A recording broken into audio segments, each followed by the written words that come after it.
And we be live. Oh, Good Friday evening, fresh out of Facebook jail for the Manny Behind the Mic page. you've been freed. You are no longer incarcerated. Unfreaking believable. It only took how many months? Actually, I think it came out to. Can you hear that, by the way? Yeah, That came out to 30 days. Tis it. Exactly. It was 30 days. only a month. Yeah. Hmm. But they didn't Did tell you? me that crap at first. They just said, oh, you're restricted for 3 days, which made it by Monday night. That should have been clear, right? Right. Well, that didn't happen. And then I got my personal page back, but I couldn't post on any of my other stuff. Should have asked them which fucking Democrat you pissed off. Yeah, you piss off the And, liberals. and, That's what and they why do, they're censorshipping you. right? You can't tell these liberals anything. Well, they're out there. I mean, they're way the fuck out there in left field. Raul, la mera mera. Hey, Gene. Good morning. So the horrible news. The story of the week was a shooting in Hi, Hilda. Wendy. Hi, Wendy.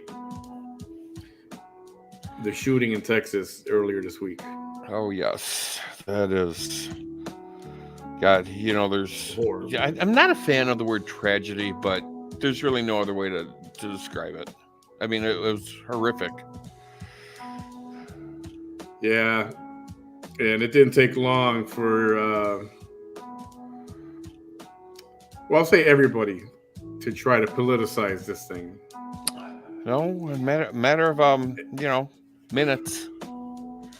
And instead of letting let people grieve, the community is shocked. It's a small, tiny. Hey, Shonda, Gina. It's a small little community. It's like 16,000 people, I think. Wow, that is a small town. Yeah, it's only got a couple of schools or whatever, and and right away, I mean, here we go. The anti-gun people come out. Yeah, and the timing could not be.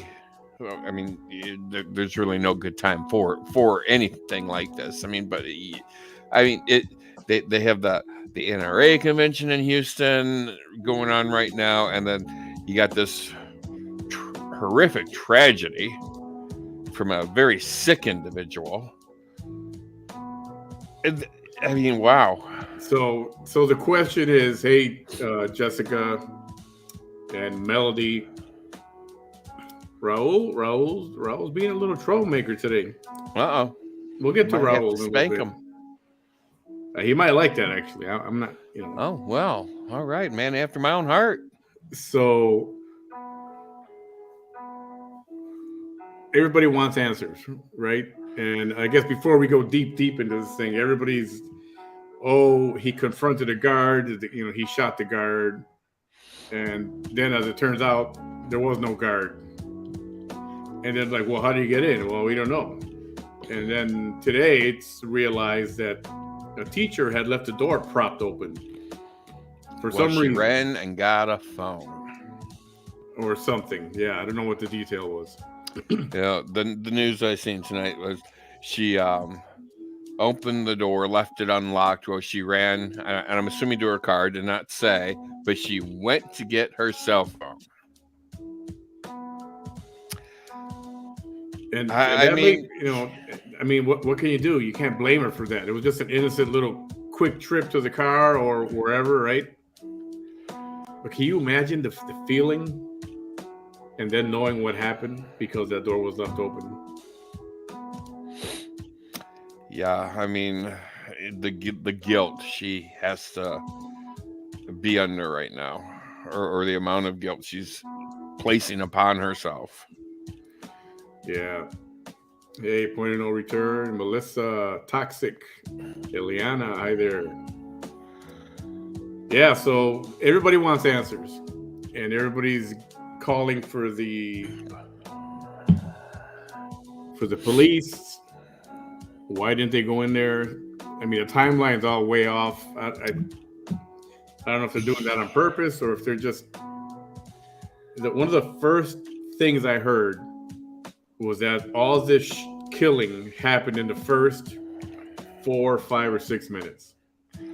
Like as soon as he was in there, he went into a classroom, did what he did, and then he got kind of barricaded outside between classrooms or something like that. And that's where he spent most of the hour and a half, whatever it is. Well, I understood that he barricaded himself in a classroom that was like a double classroom. It had like one of those removable walls, or like accordion wall. Okay. And he barricaded himself in there with 100 students. Is the way that I heard it on the news. And so when the cops arrived, and this is what I've seen on the news, so I mean I'm just reporting what I've heard. When the cops arrived, they were on the scene just in matter of minutes from the time that an active shooter was called.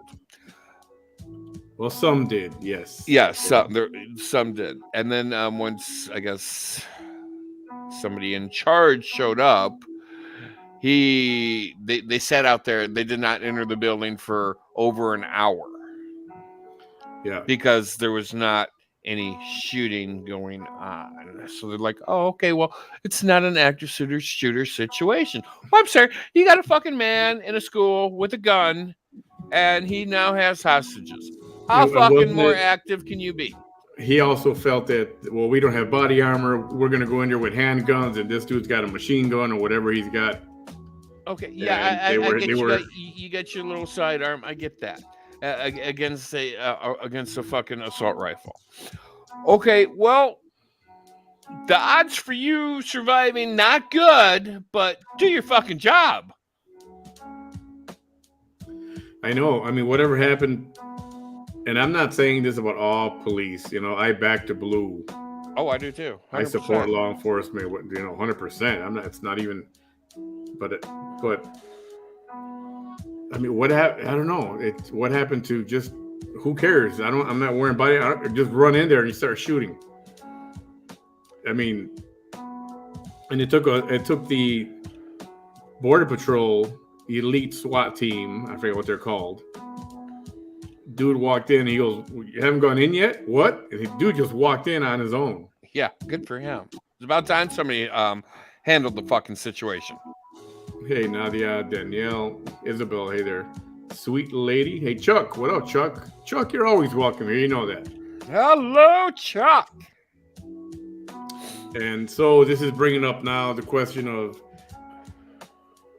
how are we going to secure schools? Why aren't, what's the problem? Is there money to have secure? Resource officers, I guess they're called, or armed security. We call them in... it should be called friggin' police. What resource? What cops? Well, we call them resource officers here at our fucking school district, and what they are is off-duty policemen who are actually police, and usually in uniform or in some sort of tactical gear type thing, where they're off-duty, but yet they're working for the school district, earning extra money. Yeah, I don't know how much they're getting paid an hour, but and they're just at the middle school and the high school. We don't have any of them at the grade schools. Just the same kind of situation down there, I'm sure. Not at the grade school, just at your middle and high school. Because it's an assumption that if there's going to be any kind of trouble, it's going to be among the older kids, not the younger little kids. Exactly. They assume. Right. And assumptions, or assuming, mother of all fuck-ups. I mean, let's face it. The mother of all fuck-ups. Yeah. It's kind of the same thing what happened in, was that Florida, Parkland, a few years ago, where the cop was standing outside the door and he wouldn't go in. and I'm trying to remember. They had him stand down, wait outside, and don't walk in there. Meanwhile, the dude's shooting. You can hear the gunshots, and the cop's standing outside the door. He didn't want to go I in. think it was Florida. I'm not 100% sure on that, but it sounds familiar. I think you're right. And oh man, do you not want to think of the guy's name because the police chief over there he got fired. Yeah, it is Broward, Miami. It's around the Miami area, Broward Well, County, Florida. well, there's some motherfucker here in this situation that's going to get fired. I guarantee you. And then there's going to be a lawsuit, and these 19 or 21 families are going to end up with millions because they waited so damn long to react. So Chuck is asking, "Hey, everyone who just joined, Jessica, Oscar, what's up, buddy? Long time." Chuck wants to know when there will be security on the buses. They need them eventually. Any talk about security on the buses, or what you should do, or what happens if something happens on the school bus? They talk to you about that stuff? Yeah, but of course, they don't go into great detail. We just if we have an active shooter situation, of course, we are to pull over into an area that is safe, away from other motor vehicles. Like a empty parking lot is ideal. And then get on the radio, tell them that you have an emergency. If you can, of course, if you got a shooter going, a kid with a gun on a bus, and he's just popping rounds off. I mean, you don't have a whole lot of time. Yeah. To do any, I mean, you don't have a whole lot of time to do anything, unfortunately. And you guys are not allowed to carry on the bus. We are not allowed to carry on school buses or on school grounds. I mean, it's a state law. Yeah. I don't know. I would assume it's a state law in pretty much every state. Firearms are not allowed on school property whatsoever, unless only by police. Gun-free zone. Yeah. How's that working out? So, I mean, we just kind of pull over and try to diffuse the situation as best as we can. And hopefully, you can reason with the kid or get on his level or in his head and get him to stand down. But, we're not trained to do anything like that. But, they're like, right. If you can, you can. But, you got to remain calm and keep them calm, or get them as calm as possible so they're not shooting anybody else. Digital Punk, what's up? Hi, Eunice. So I got into an exchange with someone yesterday, and they, of course, went all political. And of course, firearms are extremely political. Yeah, and then you saw I don't know if you saw, Governor Abbott here in Texas was having a press conference about this with the mayor of that town. Yeah. And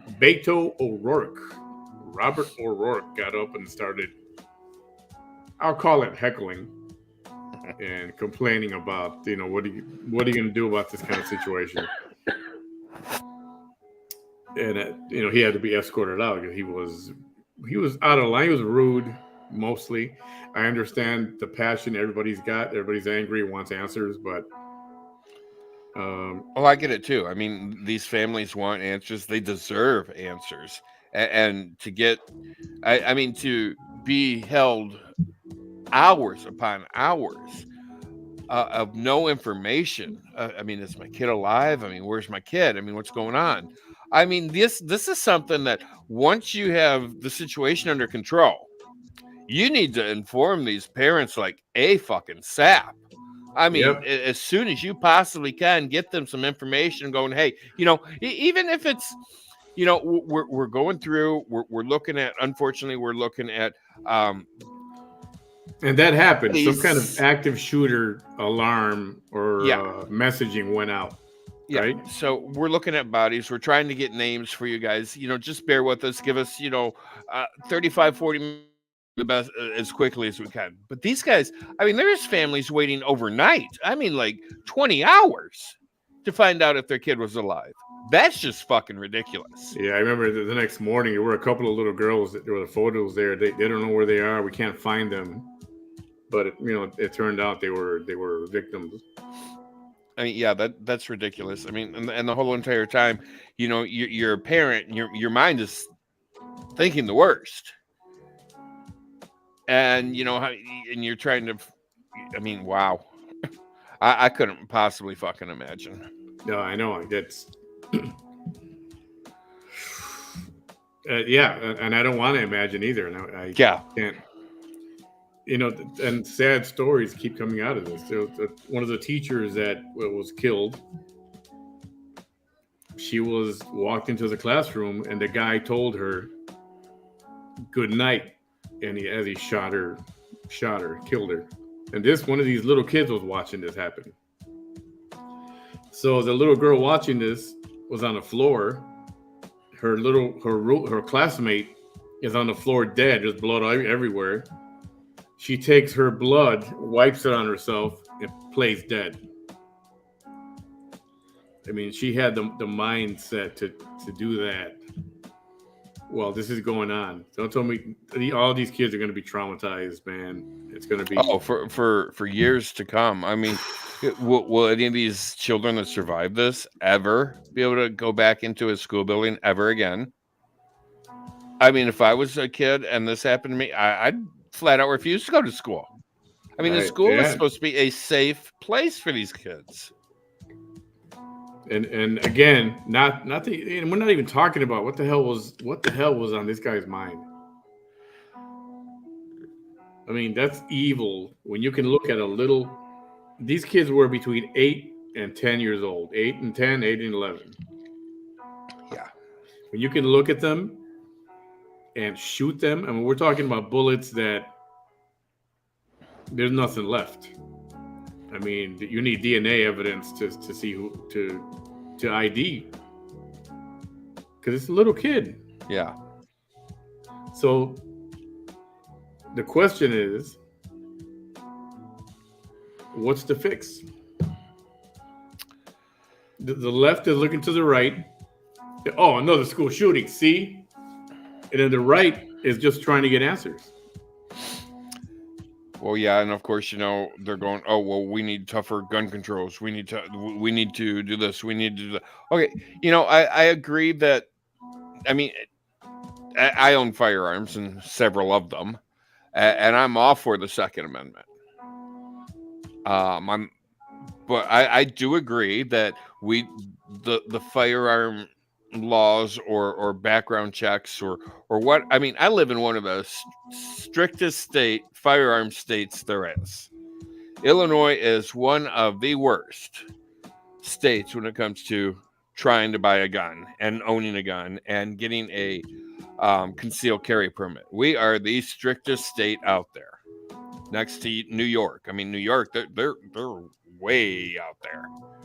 Yeah. But I agree that there does need to be some sort of overhaul. I mean, first of all, let's look at the age to buy a firearm. 18. In the whole entire country, the majority of the states say 18 years old, you're old enough to own and purchase a firearm. Okay, I'm sorry, at 18 years old, you're still a fucking ignorant goddamn child. Yep. You should not be able to purchase or own a firearm until you're at least 25 fucking years old, in my opinion. And I'm a gun nut, all right?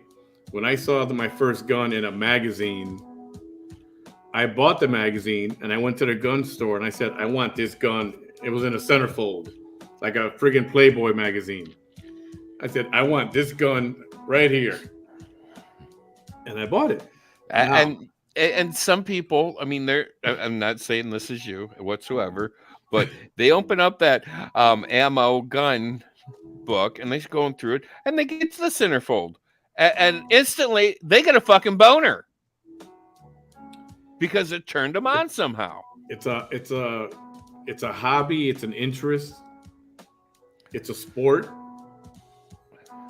Some guys like Pokemon cards.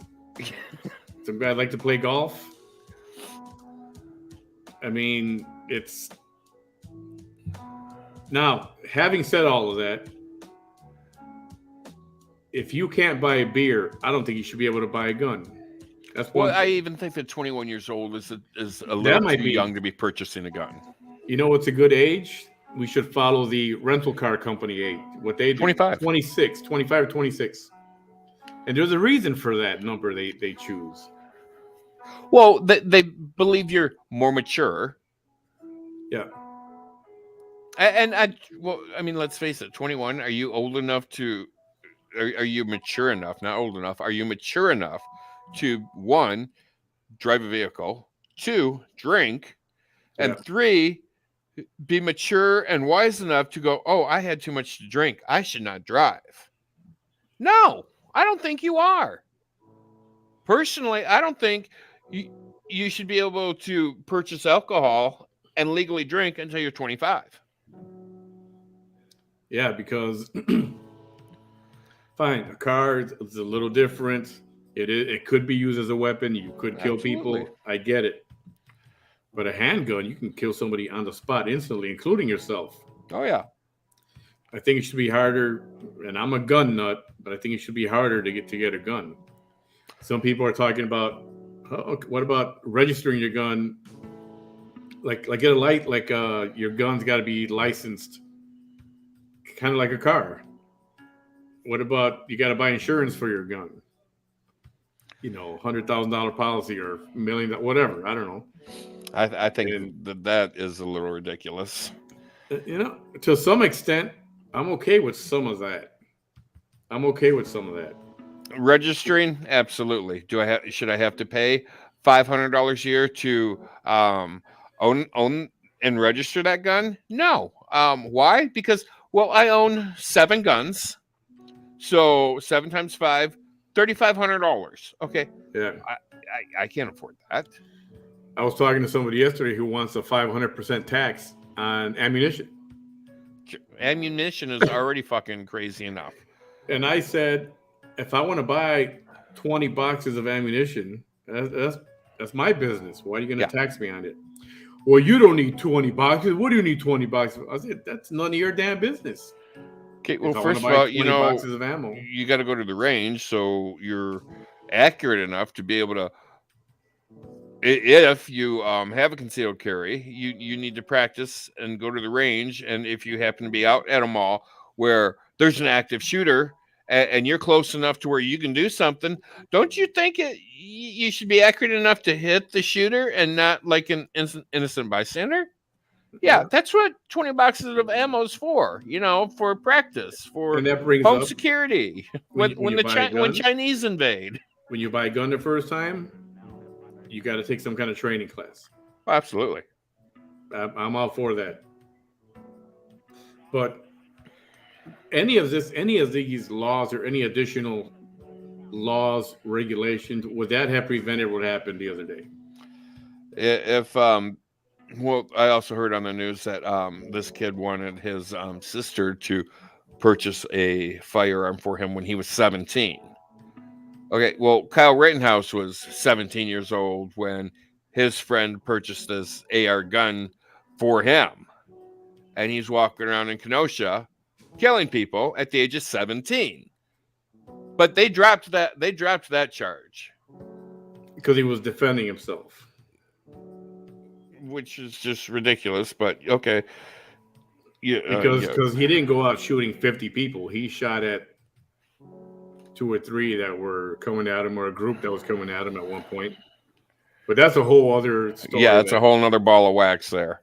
That's an orange and this is an apple.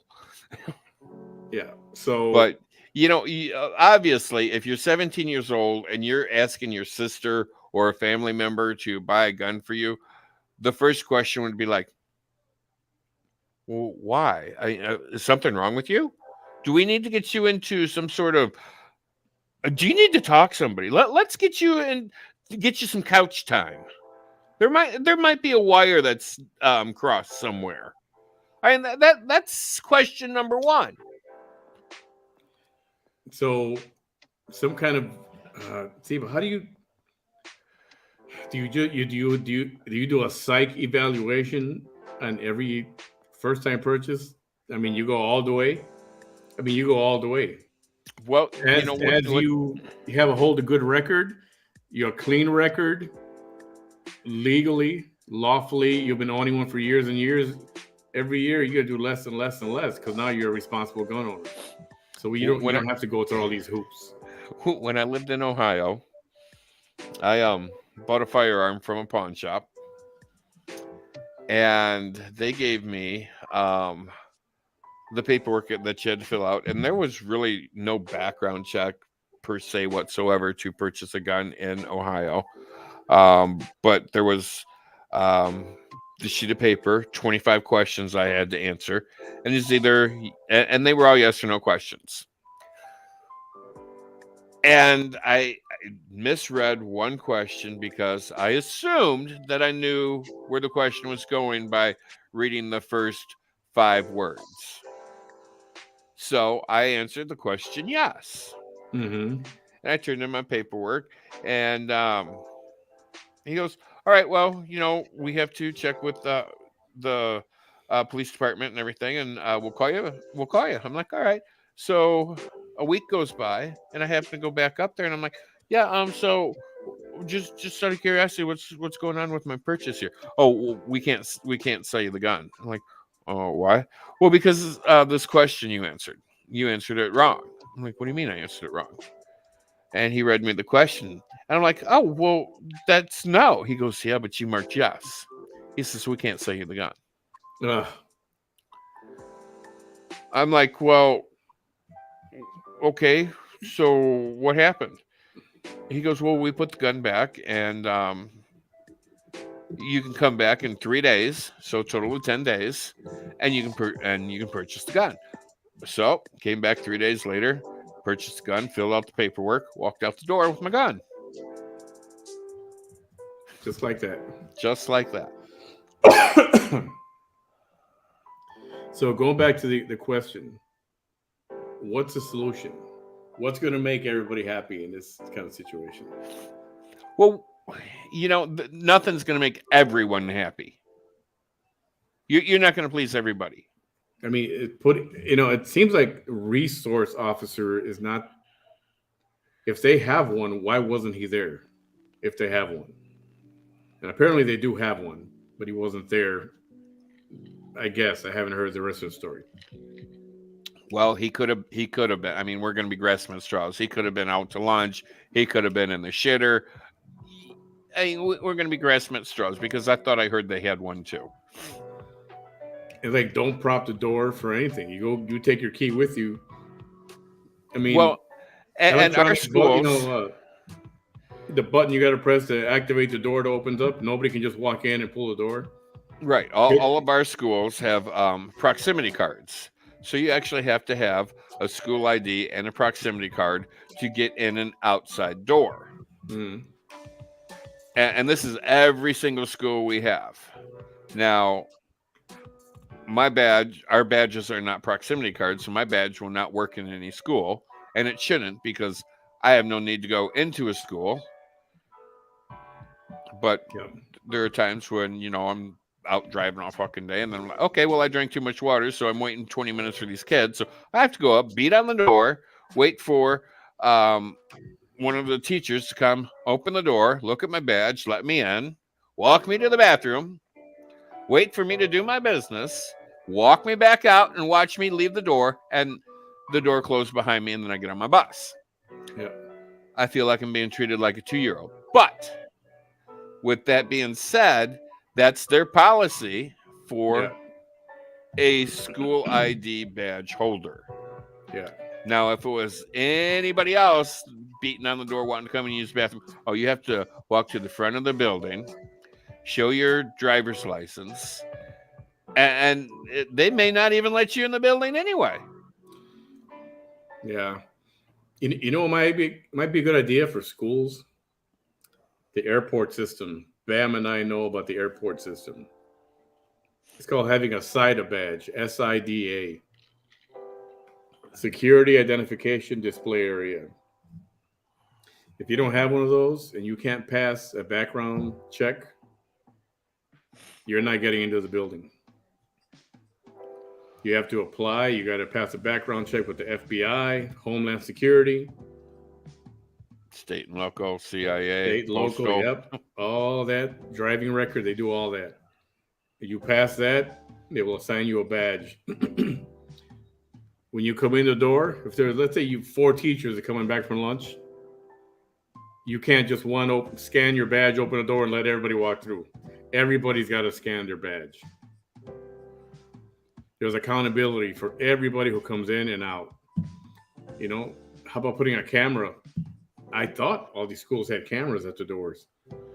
Oh, sweet Jesus, with the number of cameras my schools have, it's unbelievable. I mean, every corner is seen by video camera. Every classroom has multiple cameras. And not all schools are the same. Right. You think all school districts would have the budget, and you think a smaller school would be a lot more inexpensive to do that, but then it depends on their budget, right? So is 2 armed security guards per school, is that satisfactory? Is it enforcing rules like keeping the doors locked?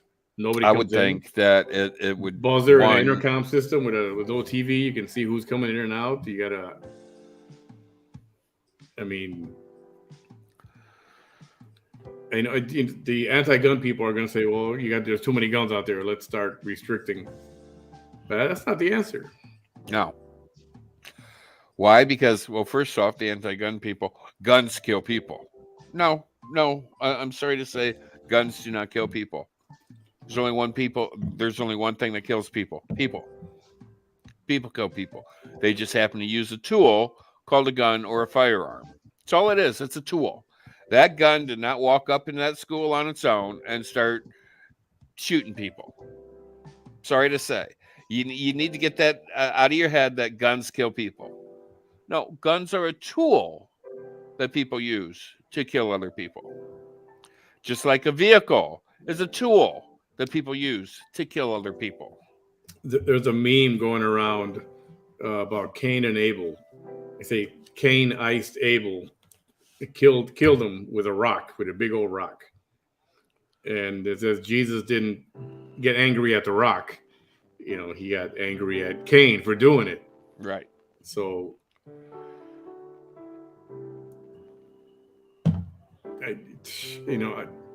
for as much of a gun nut as I am,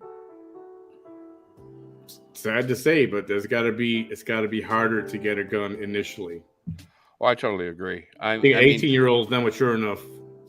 No, they're not. Generally speaking, you're not mature. 18 doesn't mean you're a man. No. 18 doesn't mean you're mature. To me, 18, even though the state says you're legal to do all kinds of things except drink. I'm sorry, 18 years old, you're still a little boy or a little girl. I mean, in Illinois, we have something here called a FOID card. Yep. Firearms Owner Identification ID. Yep. And you have to have that just to own a gun. And you have to show that to purchase ammunition. And to get this, you have to go through a background check, which is 10 years of history of where you lived. Yeah, and if you lived in another state, they contact that state and want your arrest record, everything. Yeah. And it's kind of like, background check for the airline industry, really. And then they send you this card in the mail, and it's good for 10 years, I believe. Yeah. And then you can go out and buy a gun. Okay, well, just because you have this FOID card and you went out and you've gone through this background check, yeah, you can go out and buy a gun. But guess what? They're going to run this number. And sometimes, and with me, every single time I buy a gun in the state of Illinois, I have to wait a week because of my name change. So they have to do an additional background check on me. Yeah. 9 times out of 10 for everybody else that have a FOID card, they can walk out the door with that gun. Yeah. providing it is not a handgun. If it's a rifle, if it's a AR gun, if it's a shotgun, they can walk out the door with that gun. Even with a FOID card and a concealed carry permit in the state of Illinois, if you are buying a pistol, you have to wait 72 hours from the time you buy it till the time you pick it up. They call it a cooling off period. Right. So, another question regarding this case was he just turned 18. He was 18 and a week. He spent about $5,000 on 2 long guns and ammunition. Where the hell did he get that kind of money? That's what I want to know, because I don't have $5,000. I don't have Where did he get that $5. money? Where did he get that money to buy that? Yeah, I don't have $5. So I'd like to know where the fuck he gets $5,000. Or how he got it. So the problem started long ago in the home, but that morning his grandma was giving him crap because he didn't graduate from high school. He didn't graduate. Well, and first off, obviously there's some sort of issue there if you're living with grandma to begin with. I mean, don't know why you're not living with mom and dad. Mom and dad kicked you out because you're a worthless piece of shit. Whatever. We don't know. Yeah, I don't know. We don't know the details. I'm sure they're all going to come out. They did speak with his mother today, and she said something that kind of bothered me. We'll get into that in a bit. Yeah. So he argued with his grandmother. He shot her. She survived. She was able to walk across the street, get help, call 911. Oh, so she did live. Oh, she's alive. Yeah. I didn't hear that. Yeah, she's going to make it. Oh, good. And then got into the school. He took the car, kind of crashed it into a ditch or a moat, like right there at the school. And then that's when he attempted to make his way inside. So there was, from the time he shot his grandmother, she went across the street, they called 911. To the time he got to the school was like 4 minutes, they say.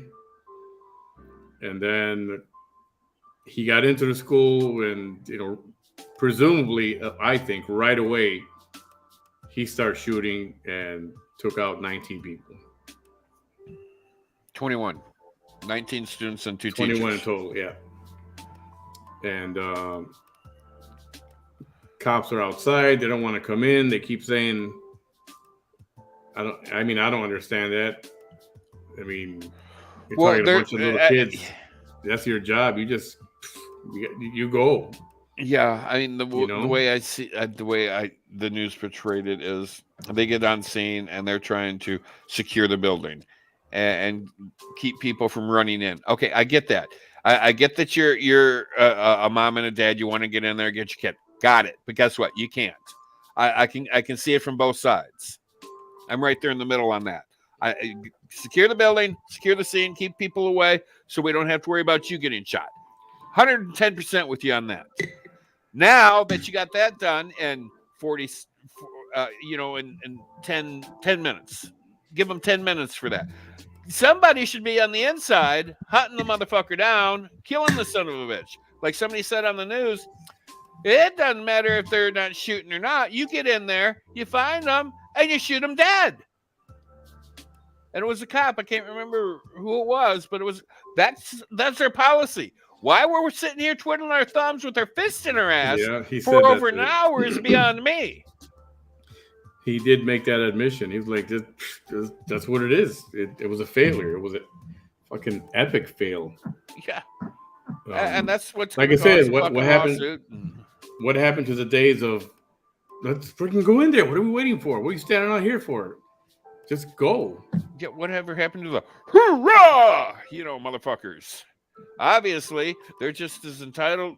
The police were just entitled as some of these fucking kids and college kids that, why should I go in? Why should I be the one to risk my life? My life is too important. Abel Prado, welcome. What is the obvious, sir? Granny got shot by her ear. It went through. It came out the cheek. Yeah, she got lucky actually. 17 was injured. The man that killed the 18-year-old was off-duty officer. Yeah, he was with the tactical border patrol. I don't know. He was. Yeah, I believe he was off duty, but he heard what was going on and he ran over there. He got there also. Um, Exactly right, Nadia. you know, I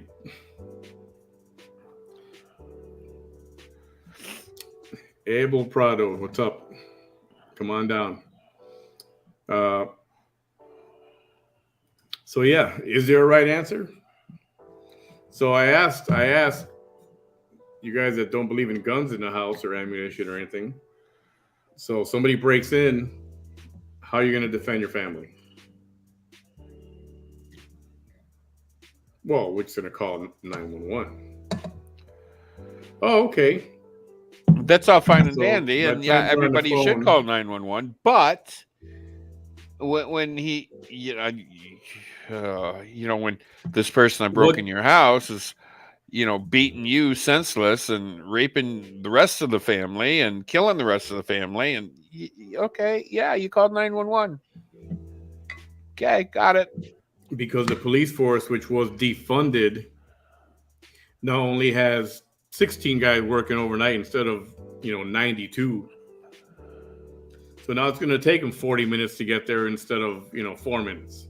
Where you have a gun and a biometric safe right next to your bed, where all you need is a fingerprint. You pull that motherfucker out, and guess what? Mr. Dude that just broke in your house, now Mr. Dead Dude laying on your fucking floor, and now you have to buy new carpet. Okay, I'm all for buying new carpet. Family safe. Just saying. Police was cut back in a lot of places. I'm not just talking about here in Texas. It's happening everywhere. Yeah, New York, Oregon. Look at the freaking crime in New York, Chicago.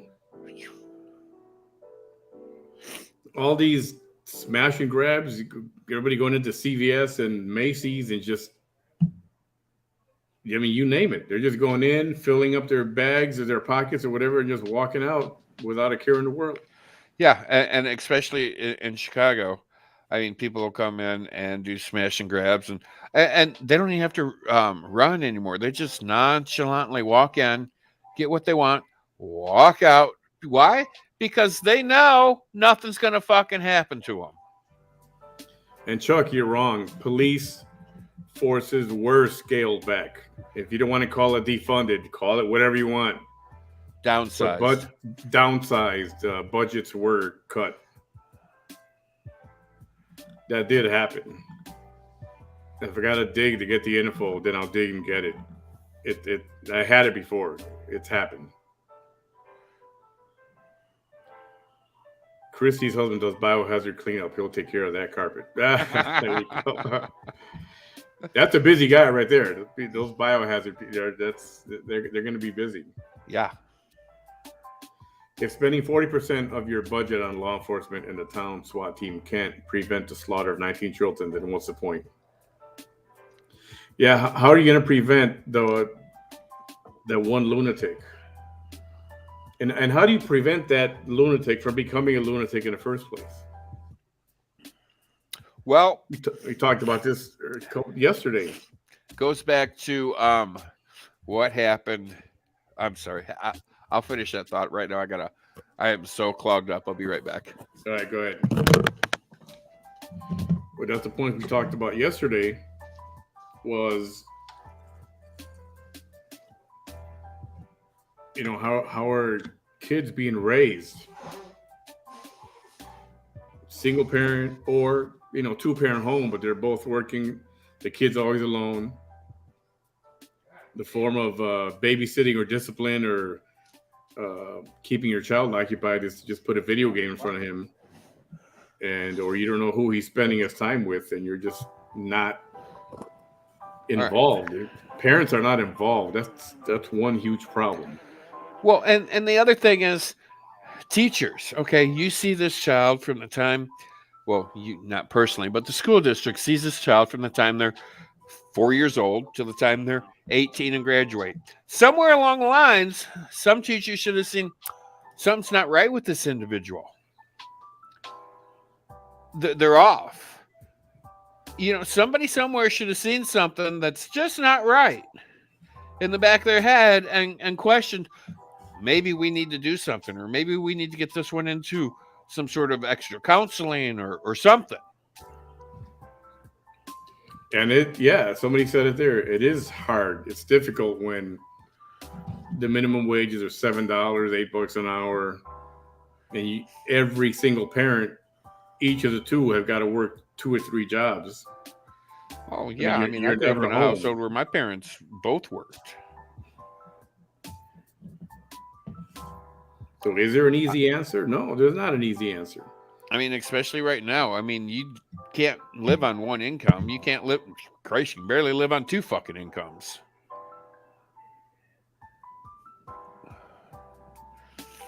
So what is the answer? Who's got it? Do you have it, Abel? Nobody's got it, but the first thing is you got to get back to old school system and get rid of this, no child left behind bullshit. Because all you're doing is forcing these kids from first grade all the fucking way through, giving them a diploma, and something's wrong with them. So he says, here you go. Now, let's talk about Chicago when we answer this question. He says, right, blame anything else except the super simple solution of restricting access to firearms. Now, who says that? Abel, our friend Abel. Different Abel, not my Abel, different Abel. Okay. Still a good guy. Abel's all right.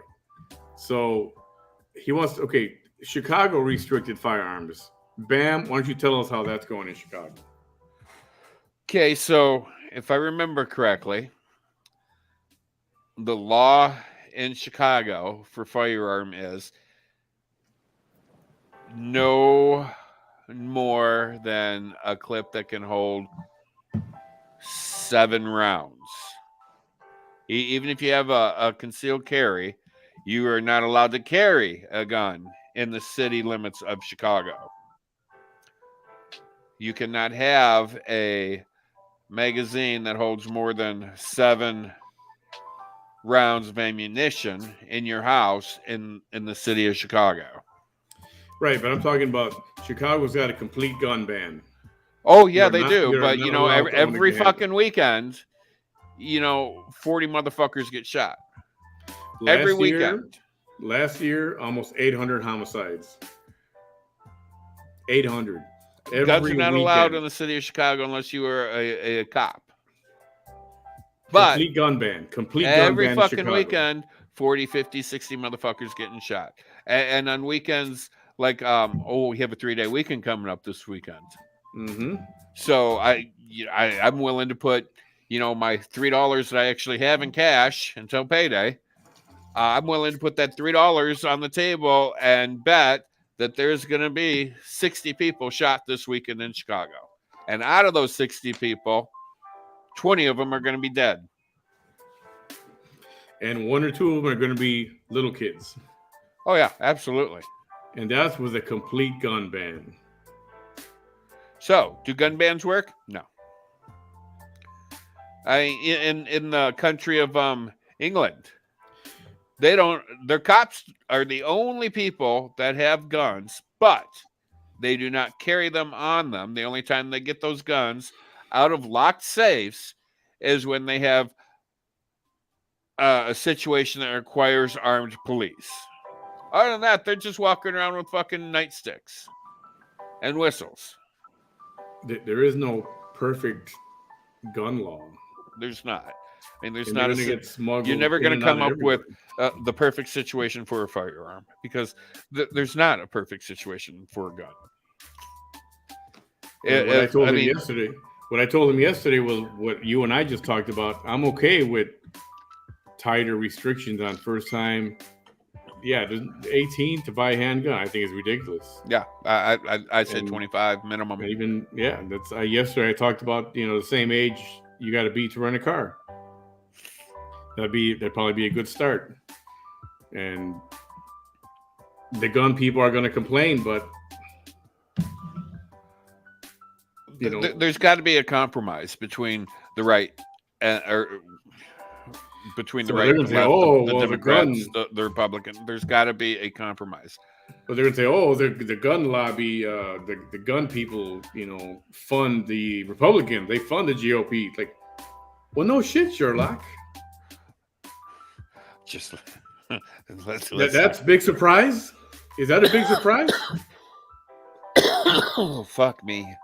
You go to people who agree with your purpose with anything, so that's no big secret. Well, and if guns were more in the hands of a law-abiding citizen, and how do we know who a law-abiding citizen is? Well, background checks, and not just, oh, okay, well, I lived here in the state or in the city for 2 years, so we're going to do just a 2-year background check. No. Go back 10, 15, 20 years of background check. And if there's just one thing, you slapped your mom, there's a call on? Yeah, nope, sorry, no gun. Obviously, you're kind of violent. And we talked about this. It just made it harder to purchase guns. It's not rocket science. It's not rocket science. We kind of all agree to that right now. But I don't think there should be a 500% tax on ammunition. No. That's ridiculous. People shoot for sport, target practice. Why are you going to tax them? Yep. I used to go shoot fucking orange pigeons all the time. Skeet shooting, it's called.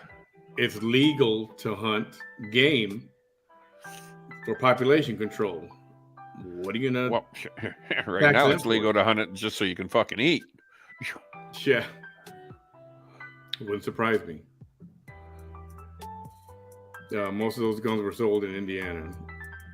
And Christina, you're right. Criminals don't follow laws. Otherwise, they wouldn't be criminals if they did follow laws. You're right. They don't care. Crime does pay, especially in the city of Chicago. So Ani said, all right, then you got to raise the age to go into the service from 18 to 25, whatever age you're thinking of raising the gun age. See? I don't know. See? Do you still keep the military age at 18? Well, yeah. Because we're talking about two different things here. Yeah, because, are you issued a firearm the second you walk through the door of the Army or the Navy? Nope. You don't get issued that until you're out of boot camp and trained on how to work it, own it, clean it, tear it apart, put it back together. You get trained on.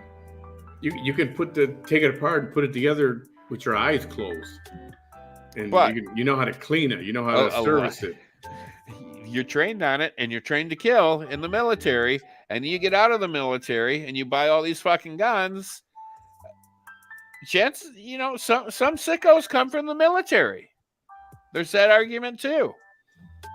Yeah, I've seen Full Metal Jacket. I remember. Some sick motherfuckers come from the military. Yep. They probably go and buy it on the black market. Absolutely. They get proper training in the military. Yes, they do. I want to know how Mr. Second right, hoorah, didn't see a red flag. But okay, that's a very good point. So when a kid goes in to buy 2 firearms and he buys over 200 rounds of ammunition. I mean, that's like, ching. That is a bit excessive. I admit. Even though it's legal, that would be like okay, you can buy it, but I got to report this. That's what should happen. Yeah, I mean, the most amount of ammunition I buy at a time, when I can afford it, I usually buy a case of maybe a box of 50. If it happens to be on sale, I might buy 2 boxes. But even your target rounds are, like $45-$50 for a box of 50. Yeah. You got cheap ammo, and then you got And then Different your grades of critical ammo. defense ammo, which is usually your hollow point or your exploding ammo, when it hits the body, it breaks up and breaks into like 50, 80 different pieces and goes different directions on the body. That shit is like $50, $60 for a box of 25. Yeah.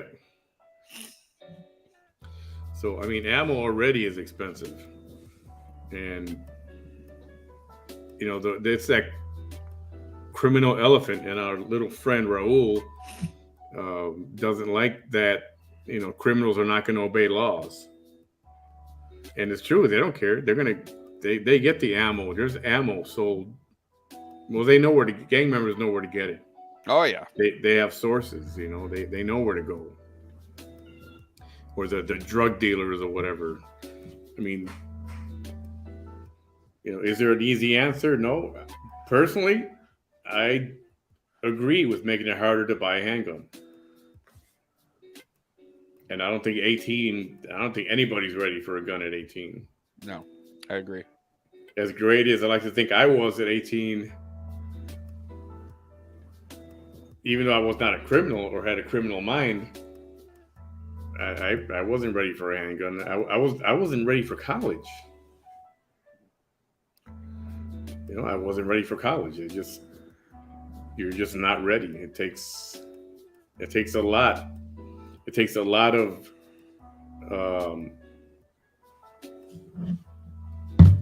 it takes a lot of responsibility to put a gun in your hand, because you can kill somebody with that thing, as we've seen already. So Yeah. making it harder to get guns, I'm okay with that.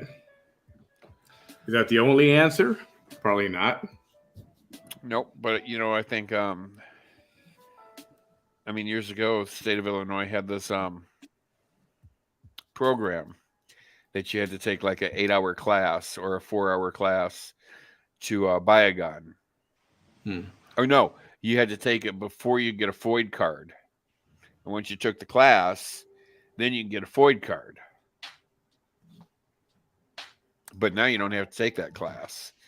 And it was a class where they taught you how to respect a firearm. And that's the first thing you have to do with a gun is respect that motherfucker.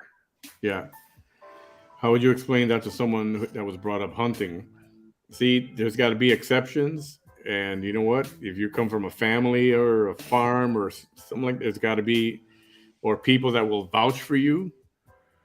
That means, they're an existing gun owner, and they're okay to be responsible for you. An example, a parent, a grandparent, um, whatever, just someone older, someone with experience who's willing to say, yeah, I'll vouch for him.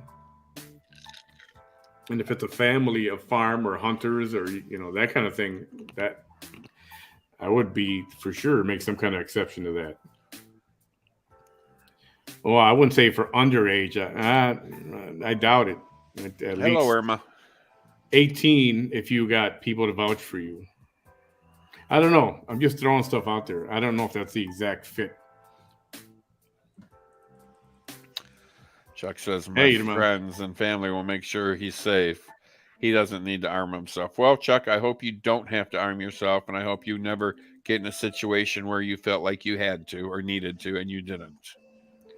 Yeah, I hope nobody has to go through a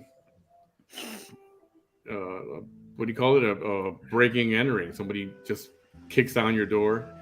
I purchase firearms. I have a concealed carry, and I'd rather have it and not need it than need it and not have it situation. But if you don't believe in handguns, or you think calling the cops is the way to handle somebody kicking your door in at 2 o'clock in the morning, even if the cops get there in 5 minutes, what are you going to do? Yeah, and What you'd are be you going to do? surprised. My aunt and uncle have been broken into 2 times in 2 different houses, and they were not home either time. First time they were on vacation. They came home, and there was baseball bats, 4 of them, that whoever broke in left, and they were there primarily to steal shit. But the baseball bats said, "We're gonna fucking hurt you if you're here." So, you got to think about that. Motherfuckers breaking into your house, yeah, they want your shit, but if you're there, trust me, you're going to get the shit knocked out of you. And a gun only gives you a fighting chance. I mean, you're going to hear somebody bust down your door. That's going to give you enough time to grab a gun and see what the fuck's happening before they sneak in your house and beat you senseless where you're sleeping. Yeah. And I've heard the 911 calls, the kid or the girls or mom hiding in a closet, and somebody's ransacking the house, and they're going room by room, checking all the doors, and she's waiting for police, and she's telling her, "Stay there, be quiet, stay there, be quiet," and it seems like forever. Well, yeah. I mean, in a moment like that, a second is like 5 minutes. Yeah, there you go. When he comes in, stab him, and then say, "Officer, you know what? He fell on a knife 4 times." Yep, I saw it. Well, if you have to kill a motherfucker, make sure he's in your house. That way, you're defending yourself. If you happen to kill the motherfucker while he's on your front porch, drag his ass back into your house. Yeah, if you shoot him outside your house or even halfway in, like one leg in, one leg out, you're in trouble. Yeah, make sure that motherfucker's in your house. Even if you shoot him inside your house, make sure he's dead. Trouble. Make sure he's dead. That's the best because thing. If he's not dead, that motherfucker will sue you and take everything you own legally. So make sure the motherfucker dead. You can have a conversation with him. Yeah. But make sure you shoot him in the head. If I'm the gun shop and a kid wants 200 rounds of ammo, I'm going to call somebody and say, "Dude just bought 200 rounds of ammo." Just so you know. I think that should be automatic. I don't know. Even ammo. You want to track ammo? I think they should put. I think that if you buy an excessive amount, and the state can go, or even the city go, okay, well, 200 rounds we consider excessive. Anything more than 200 plus rounds, go ahead, sell it. And then we're gonna follow up with that motherfucker. We're gonna come knocking on the door, going, "So we're here to, just ask you a few questions about a purchase you made, yada yada yada." Yeah, or it's like, what? You want to buy 10 boxes of ammo? All right. Well, now we have to go through a secondary background check or whatever. Right. And you'll pick it up next week. How's that? Something like that. There's ways to do things. If people want to do things, there's ways to do things. Shoot to kill, yeah, so we just make sure he's inside very well. Castle law. And make sure it's not in the back. That too. Do you believe what Obama said today? Did you hear about this? Oh, no, I did not. Everybody's grieving here. This is a message to the about what happened at Uvalde, Texas. Oh, today is the I don't know how many years anniversary of George Floyd. Just 2 years. It's like what? And go back to your hole where you were at. 2 years. Why is this turning off? And I don't. Right. I've read too many killings of people that were on the anti-smoking medicine that went into the wrong house.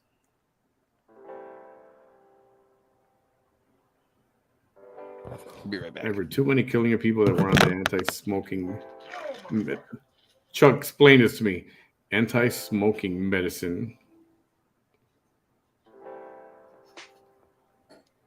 It could be them without killing them. It is. I'm confused. Snoopy, hey there. Nah, I'd like to be on. Everything is on back order, kid. Just leave me all your info. Or it should be, if you want that many, yeah, I need more info. It's going to take a week, and then there's got to be a string of like a process. Yeah, this guy wants to buy, 5 boxes or 6 or 10 boxes of ammo. Just reporting it, and then a secondary whatever has to be done, and he cannot walk out the door with it. I think I'd be okay with that. Yeah, he was hinting at the cops messed up again. Oh yeah. You read the article about Walmart's great value Juneteenth ice cream? Nope. Sure didn't. Yeah, I know that is coming up there, isn't it? Anyway, there are things that could be done, but name calling and all this crap is not the way to do it. It's just a matter of getting these freaking politicians. And I don't know, something. You belong to the NRA, Bam? I do. Yeah, and so do I. But something has to be done. Something has to be agreed upon. Well, and like I said earlier, and everybody knows this, I mean, you're not going to come up with a solution that's going to please everybody. You're not going to please the demos. You're not going to please the Republicans. You're not going to please gun owners. You're not going to please gun activists. You're not going to please them. I do admit and totally support changing the laws on purchasing guns, and not only in the state of Illinois, which is one of the toughest states, in every state. But trying to keep a gun out of a criminal's hand is next to impossible. They're always going to get them. But all you're doing is making it more difficult for law-abiding citizens to purchase and own guns, which is what the Second Amendment stands for. And you shouldn't penalize the lawful gun owner who's not a criminal, does target practice or whatever. He shouldn't get penalized. South Dakota can only buy 2 boxes of ammo at a time. That must have changed, because when I lived there, I bought 4 at one time. Yeah, see? Stuff like that. And somebody wants to buy 4, 6, 8, 10 boxes, it should be where you got to report it or something. Now, when I bought those 4 boxes of ammo, it was critical defense, so it's 25 per box. So maybe they actually have the limit of 200 rounds, which would, well, no, it would be 100 rounds because it's 50 rounds per box of target ammo. Restrictions are set by individual stores. Bam, what does the NRA do for you? Not being disrespectful, but I've heard bad things from gun owners about them. Yeah, mine's going to expire soon. Frankly, I'm not sure if I'm going to renew again. It was a big deal years ago. And I'm not a big, gigantic firearms owner where I'm not a. What does the NRA do for me? I mean, on a daily basis, nothing really. But I mean, they are there fighting against the leftists and the Democrats that want to totally abolish gun ownership. Beto O'Rourke, which is they want to get rid of the Second Amendment, pretty much, which pretty much states I have the right to own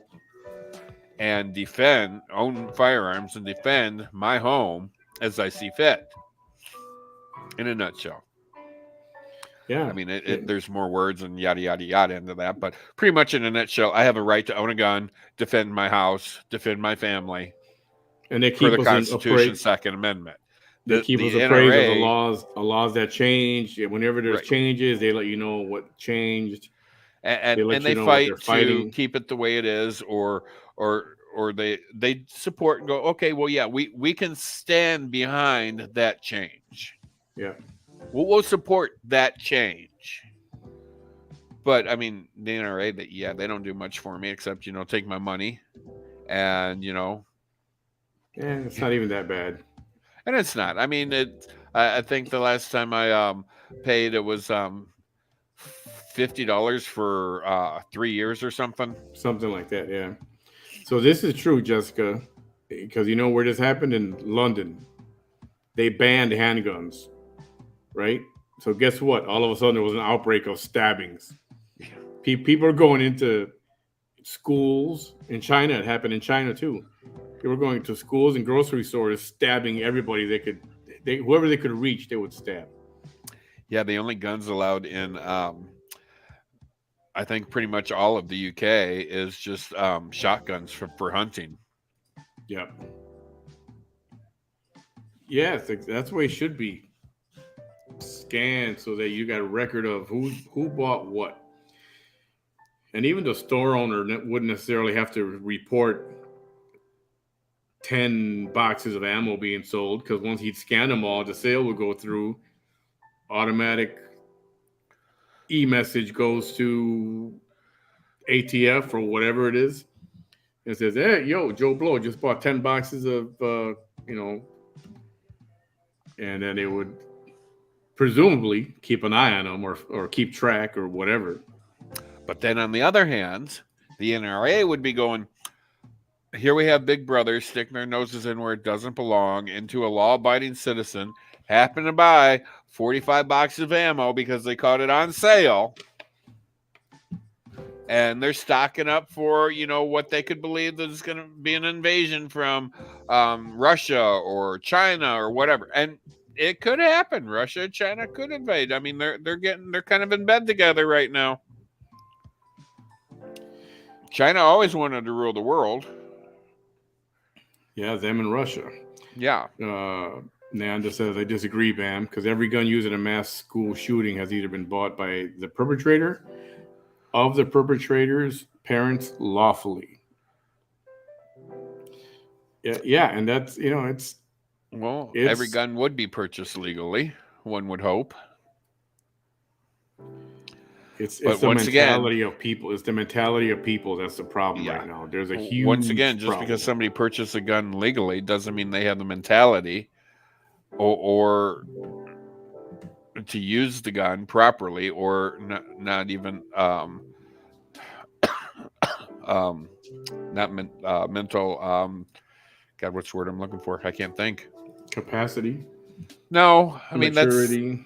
That's maturity. Thank you. I mean, I don't think that anybody under the age of 25 should own a gun or even touch a gun. Yes, you can buy the ammo. Yeah, you can buy a box a week, a box a month. You can buy ammo online. Over a year, you build up a nice stockpile. We're just talking about somebody buying like 10 boxes at one single time, which might look sketchy. Unless the dude's going to buy, give me 10 boxes. I'm going to go target practice in your range back here. That's different. Yeah. But if dude's going to buy 10 boxes and walk out the door, then keep it renewed in case they change laws and make it harder. It was absolutely shameful for Beto to use that tragedy as a political... Of course it is. For Sleepy Joe, too. They don't want to get rid of the Second Amendment. They just want to make it harder for the nut jobs who back the Second Amendment not to kill people, or at least put safety lock on it. Well, and you guys realize, too, that when the Second Amendment was created, I don't know what, in the 1700s, 1800s, whatever, times were different. There was different ways of thinking, different mentality, different levels of maturity. Yeah, so does it need to be revamped? Maybe. Can you demolish it? No, I don't think you can kill the Second Amendment, but you can revamp it to current times. Absolutely. I stand behind that 110%. Yeah, needs an updating. I would say it needs an updating. Yeah. What about reloaders? I say leave reloaders alone. Now, magazine capacity. I don't know how I feel about all that. I mean, I can see where the gang members want a high capacity, right? So instead of your magazine being like this, your magazine is now like this on a handgun. I've seen it look stupid, but It does look stupid, and that happens a lot with the Glock. The Glock yeah. has some sort of way you can God, I cannot fucking breathe tonight. Fuck me. It has a way that you can revamp it or reconfigure it so it can take a longer magazine. Where Yeah. like Smith and Wessons can't do that. Only Glocks, and there's another gun that you can do it to. I can't think of the manufacturer off the top of my head. Is it I can't remember if it was Walther or was it PPK? I can't remember. I don't agree with ammo monitoring. I know, man. Normally I wouldn't, but it's going to be it's going to have to be a give and take with these people. Well, that's what a compromise is. You give, you take. You take, you give. I mean, if you're going to go in there and buy 4 boxes, I screw it telling anybody. But for the guy who's going to go in and buy 10 or 20 boxes at a time, maybe something should be said. Absolutely. If he's not going to the range right and back, you know what I mean? I don't know. I know what you mean. I like to hoard ammo. Yeah, if you hoarded ammo the last few years, you're probably in good shape because it's hard to come by. And if you do happen to find that, you're paying through the nose for it. But the kid was buying the stuff at Oasis out back in town. Oasis. Okay, but did he buy that much ammunition? Yeah, he bought 200. Wasn't it 200? Or was it 400 rounds? Yeah, rounds. I'd have to look. I swear it was 200 rounds. I think you're getting the 200 from. He had 200 rounds of ammo in his bag. No, they were talking about a purchase he made. I haven't heard this then. I'll be back. I'm going to go put a strip on so I can breathe. All right. Yeah, I'll try to find out the exact number. Saying Beta was wrong is saying the laws are... You can say the word.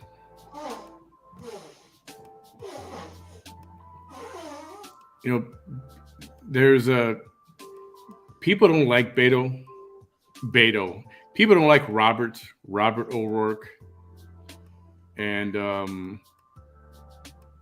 it was a very shady moment for him to come up and start something in the middle of a national press conference.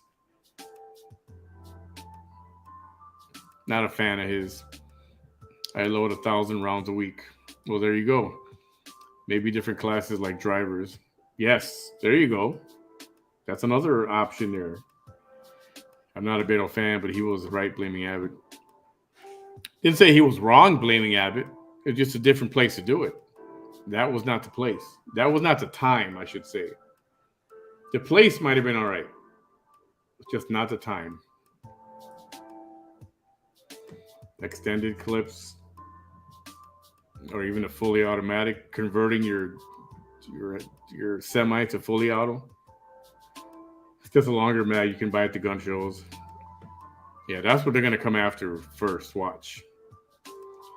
Police and military should be exempt from the 25 to 21 or whatever age restriction.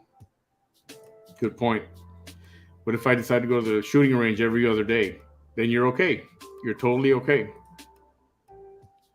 How do you monitor if they're going to the range or hoarding?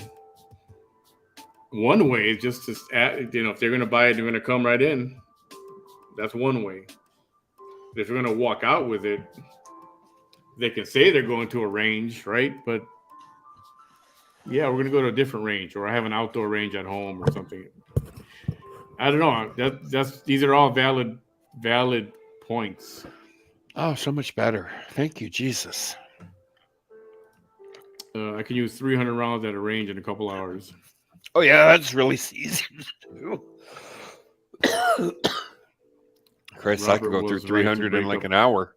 Robert was right to break up that photo. He talked to the parents and knew the commander and cops messed up. Well, say what you want. I just think it was not the right time. He's just looking for a photo op. He's looking for his own photo op. He's trying to get points. You saw how slow he walked away. He wasn't angry. I don't know. I didn't buy it. Amber Heard Part 2. That's what I got. I'd scan on ammo purchases and possible inventory type measures. See, some kind of measure. I know all this restrictions, but it's got to be something. It's got to be something. Is it perfect? No. I don't know if there is a perfect system. I don't think there is.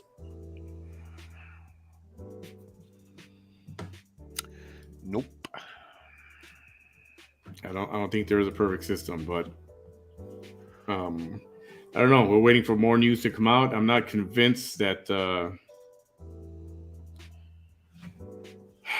I believe in the theory that the killings happened in the first few minutes after he got there. I think it's a good story to say, oh, he was in there for an hour and a half killing people for an hour and a half. 77 minutes. I don't think that happened. I'm just speculating.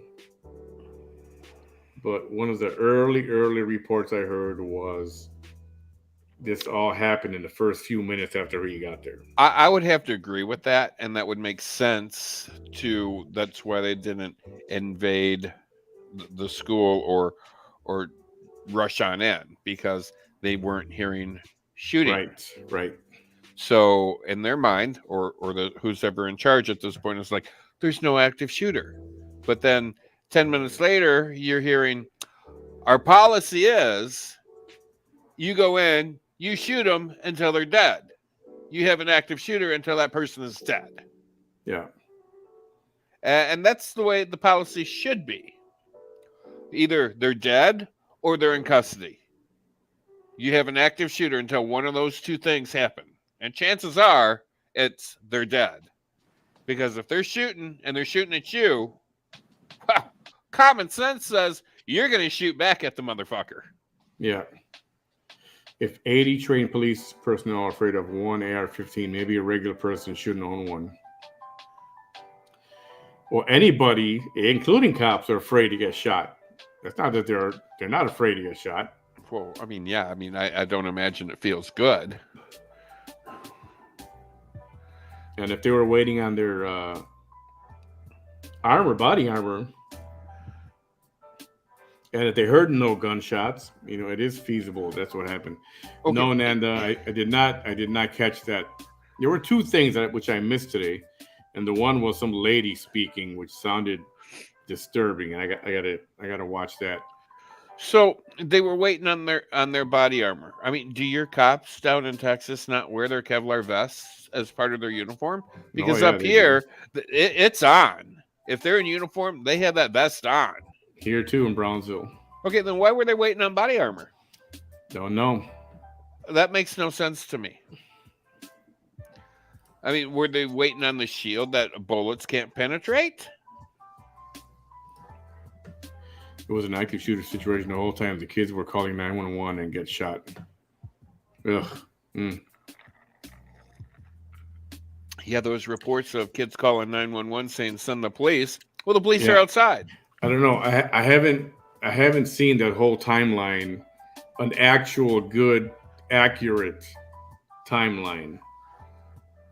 Like a real, yes, this is what happened. Look at the clock, look at the sounds, look at the calls, the clocks on, the real good, legit timeline.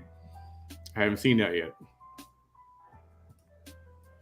How do you regulate range use? Ours is private and unmanned. If you restrict ammo purchase, it has to apply to anyone without an FLL. Yeah, I don't know about limiting gun range use. I'm not saying that. No. I didn't say that, did I? I didn't mean that. Watch the update. Yes, I'm definitely going to. As soon as we get off of here. It was the ISD police who was the commander and called it wrong. The school district police. He's not going to have a job. And that's going to be the basis of the lawsuit. because I'll tell you right now, there's a lawsuit coming. Ooh, man, dude. Like I told you yesterday, Nanda, this was an epic fail, man. This was very bad. Very, very bad. Were they waiting on SWAT? Yeah, at some point they call SWAT. And that's what I mean. I don't have that whole timeline. The FBI and head of DPS cried on camera breaking the news. Oh, didn't CBS have a timeline? Yeah, I don't know if there's an actual, real, legit timeline yet. All these, I've seen 3 different ones from 3 different news sources. And how could that be? Something's not right. Well, and then once again, if the news would get their shit together and not divide the fucking country the way they have the past 3 years and tell us the news as it is and keep their fucking opinion out of it, which they love to do, they wouldn't fuck shit up. All right, I'll check that out. You know the Uvalde PD has a SWAT team? Where were they on Tuesday? I didn't know they had a SWAT team. Yes, where were they? See, too many. I don't know. There's supposed to be X number of police officers within a certain range of area of the perimeter of the school in terms of miles or blocks or minutes away. Well, and then there was one first responder that is there responding to the shooting, and he had yet to be informed that his child was dead. Okay, and I heard something about that. There was a report that he only wanted to go in because of his own kid. No, that I haven't heard. I heard that he was there and he was a first responder, but I don't remember if I heard he actually made it inside the school or not. But Yeah, he later found out that his child had been killed. Yeah, okay. Terrible. I heard something that they were trying to blame the police, saying they were only getting their own children out of there. Well, there was police getting kids out through windows. Where's the updates? Yeah, you know what? I wouldn't mind playing it. Bam, if you got a crash, I get it if you're too tired, but I'd like to play this. No, go ahead. I'm good. Let me look for this thing.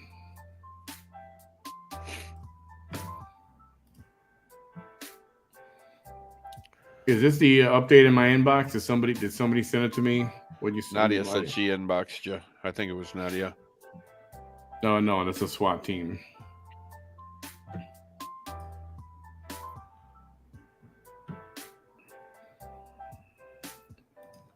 All right, I'm gonna try to look for this thing. If somebody's got it, somebody's got it handy. Give me the link. I'm gonna look for it.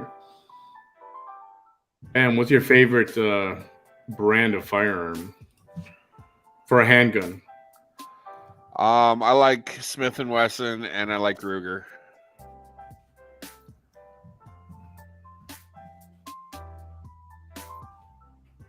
Glock shoots really nice because the trigger is extremely easy to pull, but I don't like a trigger that doesn't give you like a. I like a trigger that gives you a little bit of force to actually pull the trigger, so you know that you're pulling it, and not one that's just like. I mean, I like to know that I'm pulling the trigger and it's giving me a little bit of fight back against it.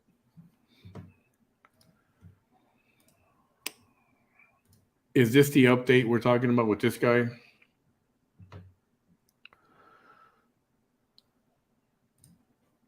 Give me a second here. Lead responsibility of this horrific murder of 19 innocent child and 2 adults. Our goal today is to provide the parents, the community of Uvalde, the public, as much information as we can and where we are on the investigation. Oops. We're here to report facts. Oh, that was probably me. Sorry. That's all right. What was done or to criticize what was done. or the actions taken. We'll begin first and foremost with the timeline as we know it. The second timeline will discuss the 911 timeline. Then we'll talk about the relevant social or digital media footprint of the subject. We'll also have plenty of time for questions at that point.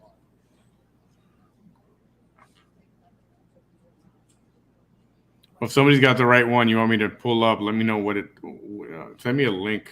11:27, we know from video evidence, 11:27, the exterior door suspected of where we knew the shooter entered, Ramos, was propped open by a teacher. 11:28, the suspect vehicle crashes into the ditch, as previously described. The teacher runs to room 132 to retrieve a phone, and that same teacher walks back to the exit door, and door remains propped open. There were two males, as reported by Regional Director Escalon yesterday. There were two males at a funeral home that when they heard the crash, they went to the crash scene. When they arrived at the crash scene, before they got there, they saw a man with a gun exit the passenger side with a backpack. They immediately began running. Ramos began shooting at him. Did not hit him.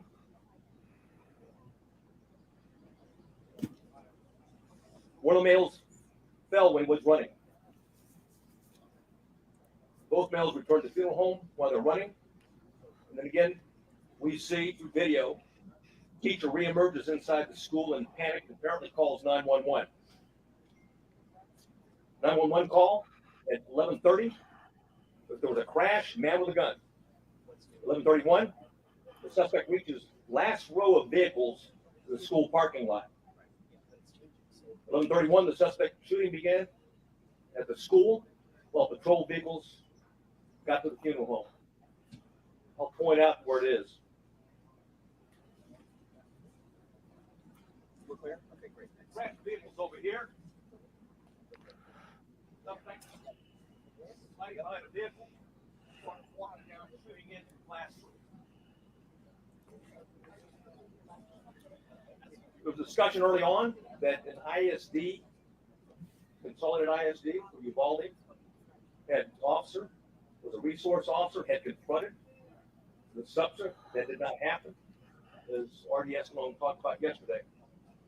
It was certainly stated in preliminary interviews, but often these preliminary interviews and a cursory walkthrough doesn't reveal the type of information, and certainly police officers, like anyone else, under stress, sometimes witnesses get it wrong. But the bottom line is that officer was not on scene, not on campus, but had heard the 911 call with a man with a gun, drove immediately to the area, sped to what he thought was the man with a gun, to the back of the school, what turned out to be a teacher, and not the suspect. In doing so, he drove right by the suspect, who was hunkered down behind a vehicle, where he began shooting at the school.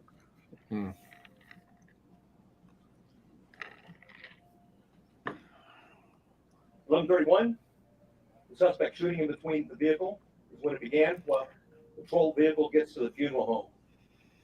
Multiple shots are fired outside the school at 11:31. Patrol car accelerates in the parking lot, drives by the shooter. That's exactly what I was talking about. The ISD officer at that time. He passes and leaves the camera view. There's multiple shots fired at the school at 11:32, at 11:32:27, 11:32:36. At 11:33 is when the suspect entered the school at the door that I'm pointing to now. At 11:33, the suspect begins shooting into room 111 or 112. It's not possible to determine from the video angle that we have at this point in time. We do know this, that he shot more than 100 rounds based on the audio evidence at that time, at least 100 rounds. He entered at 11:33, or 11:33, he started shooting in the classrooms, 111 and 112. At 11:35, 3 police officers entered the same door as the suspect entered. All 3 of those police officers worked for the Uvalde Police Department. They were later followed by another 4 team of Uvalde police officers, 3, and also a county deputy sheriff. So a total of 7 officers were on the scene. The 3 initial police officers that arrived went directly to the door, and 2 received grazing wounds at that time from the suspect while the door was closed.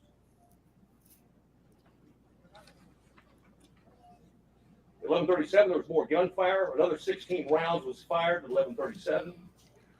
One at 11:37 and 16 seconds, 11:38, 11:40, 11:44. At 11:51, a police sergeant and USB agent started to arrive.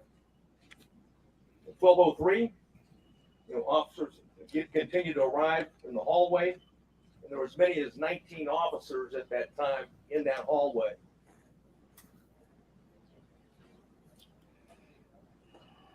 At 12:15, we know that BORTAC members arrived.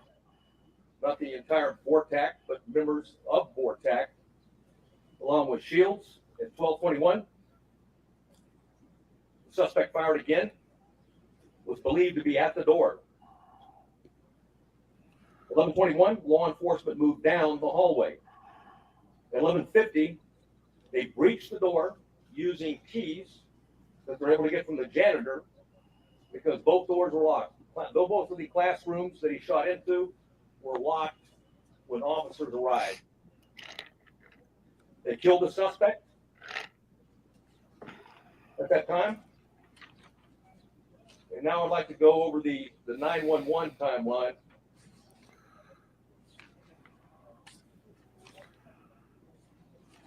So I warned you, it's not.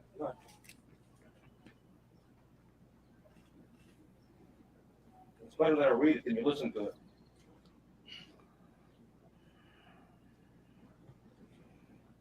The caller identified, I'll not say her name, but she was in room 112, called 911 at 12:03. The duration of the call was 1 minute and 23 seconds. She identified herself and whispered she's in room 112.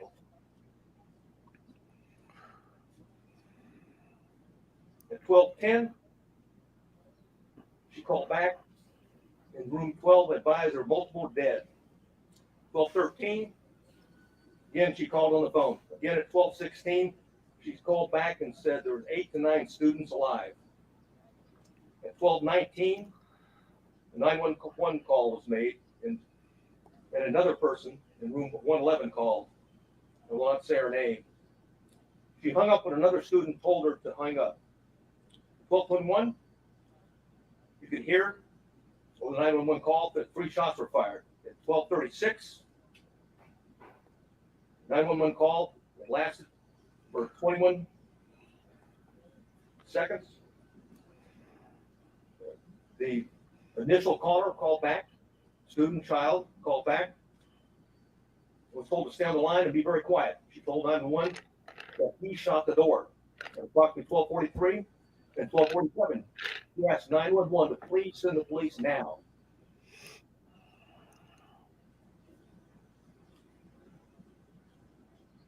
At 12:46, she said that she could hear the police next door.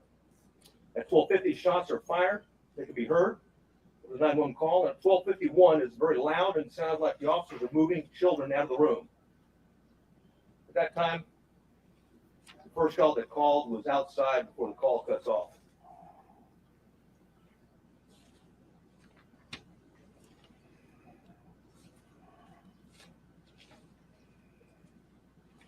Additional information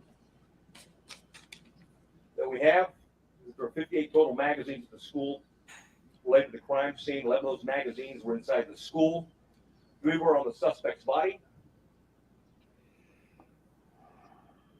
2 in room 112, 6 inside room 111. 5 were on the ground, 1 was in the rifle. There were 32 magazines outside the school, but on school property. 1 just outside the school building, and 31 in the suspect's backpack that he did not take into the classrooms with him. There's 15 magazines at the crash site. There were 2 magazines at the suspect's residence for a total of 60 magazines. He had purchased and had a total of 1,657 total rounds of ammunition. 315 of those rounds were inside the school. 142 of those were spent cartridges. 173 were live rounds. 922 were outside of the school, but on school property. 422 of those were spent cartridges. 900 were live rounds. 422 were at the crash site. 22 were spent cartridges. 420 of those were live rounds. There's 35 spent law enforcement cartridges total in the school. 8 of those were in the hallway. 27 were inside the classroom. 111 where the suspect was killed.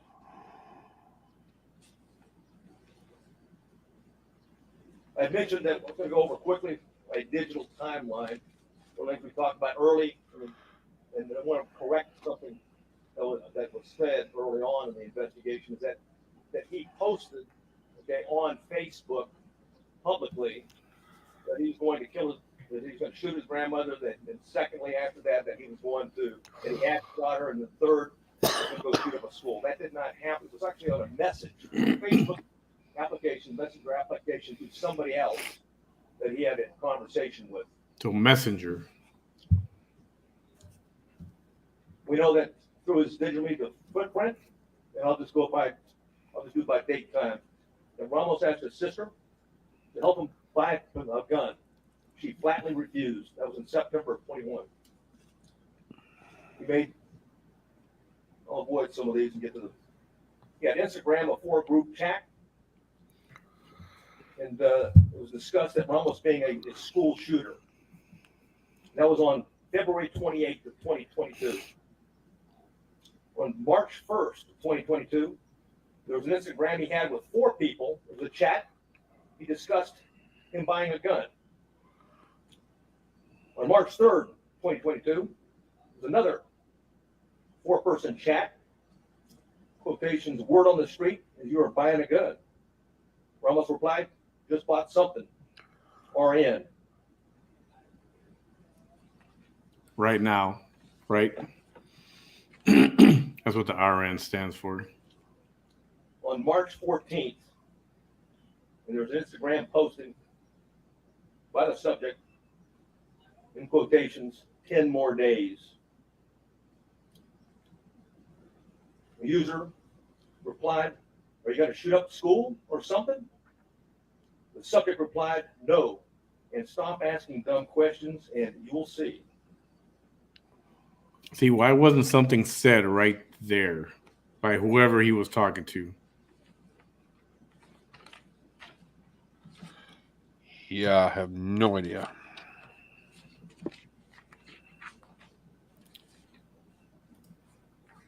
All right, I'm going to cut it there. There's another one that I want to find, but I'll do it tomorrow. This was just horrible, man.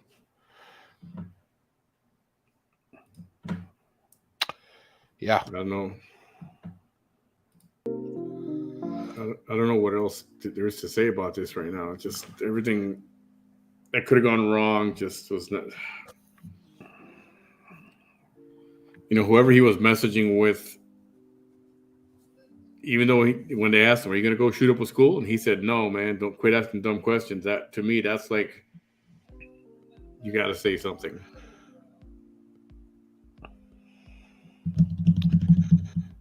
Yeah, I think within the coming weeks, there's going to be a lot more of,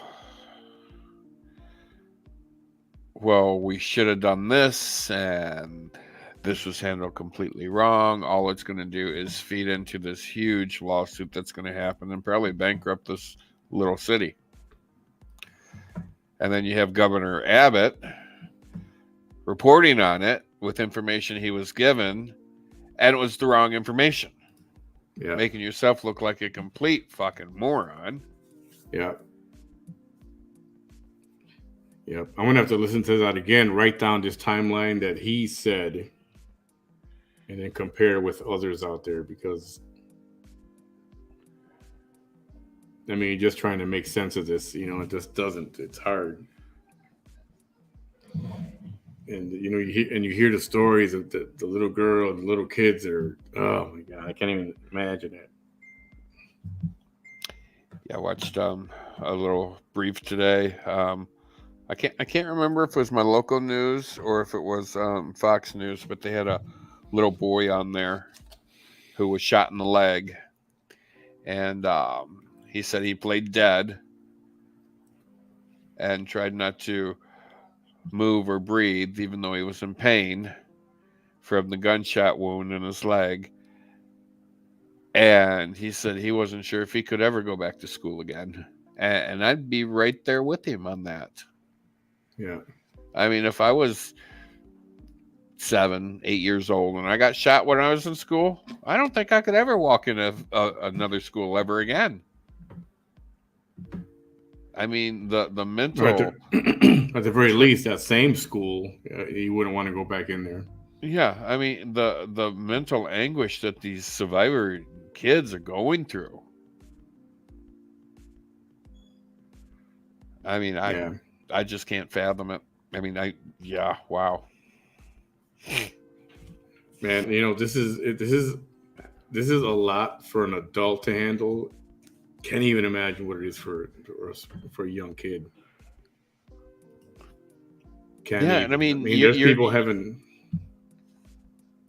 having a hard time watching this. Just what we were watching right now, they're having adults having a tough time just with this part of it. And you're a little kid. You leave home with your lunch and your backpack, and you get on a bus and you go to school, and you and in your mind you're like, I'm just going to school. I'll be back in 6-7 hours. I'll be playing with Toby, my dog, or my cat, and the little brother Bobby, and I'll see mommy and dad, and then you never see him again. It's like, wow. It's like all these, and then the little kids' friends that didn't make it. It's like, wow. I mean, and I think it was Fox News that compared this to the Shady Brook shooting, or Sandy Brook. I mean, why would you compare the two? Why? I mean, they're both tragedies, yeah. And the Sandy Brook was, I want to say, in Pennsylvania, and that was 10 years ago-ish. Sandy Brook?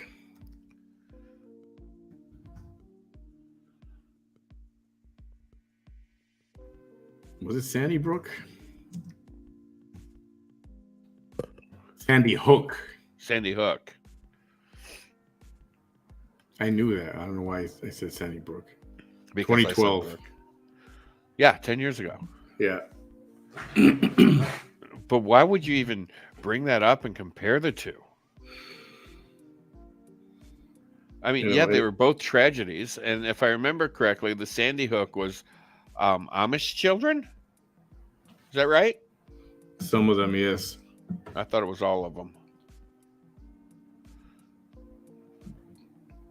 26 people. 20 of the victims were children between 6 and 7 years old. Wow. And then, So you said it was 26 children. And that's why they brought it up and compared it, because this was the second largest grade school shooting. That's why they brought it up. If you guys haven't seen Columbine, somebody brought it up there. Bowling for Columbine. It's kind of a shitty documentary. And I say that because I don't like Michael Moore. And but watch Bowling for Columbine. And there's video of that actually happening. That's chilling in itself. Okay, Columbine was that high school in Colorado? Correct.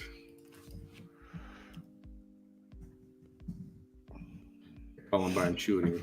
1999. It blows me away that all these school shootings just blow me away. And I mean, I don't know if this was the first one ever or not, but I remember back in, I want to say 84-ish, 85-ish, Boylan High School here where I live. A kid brought a gun to school and shot his teacher. And I remember the high school I went to, Harlem High at the time, We were over at Boylan within a couple of weeks later, basketball game, and the cheerleaders were so cold. They made up a cheer going, at least we shoot baskets and not teachers. I mean, how can you be so fucking callous and so I fucking think I remember. cold? I remember hearing about that. And I don't know the exact year. And I mean, if I was to Google it, it probably wouldn't even exist.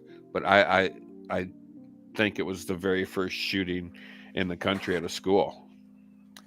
You know what? I'm trying to think about it.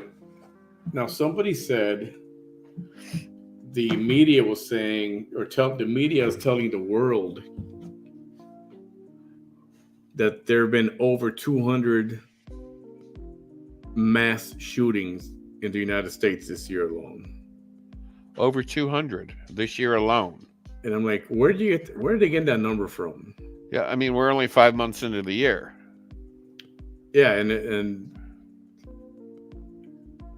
you know, if they're counting every time a gunshot has been fired at a school,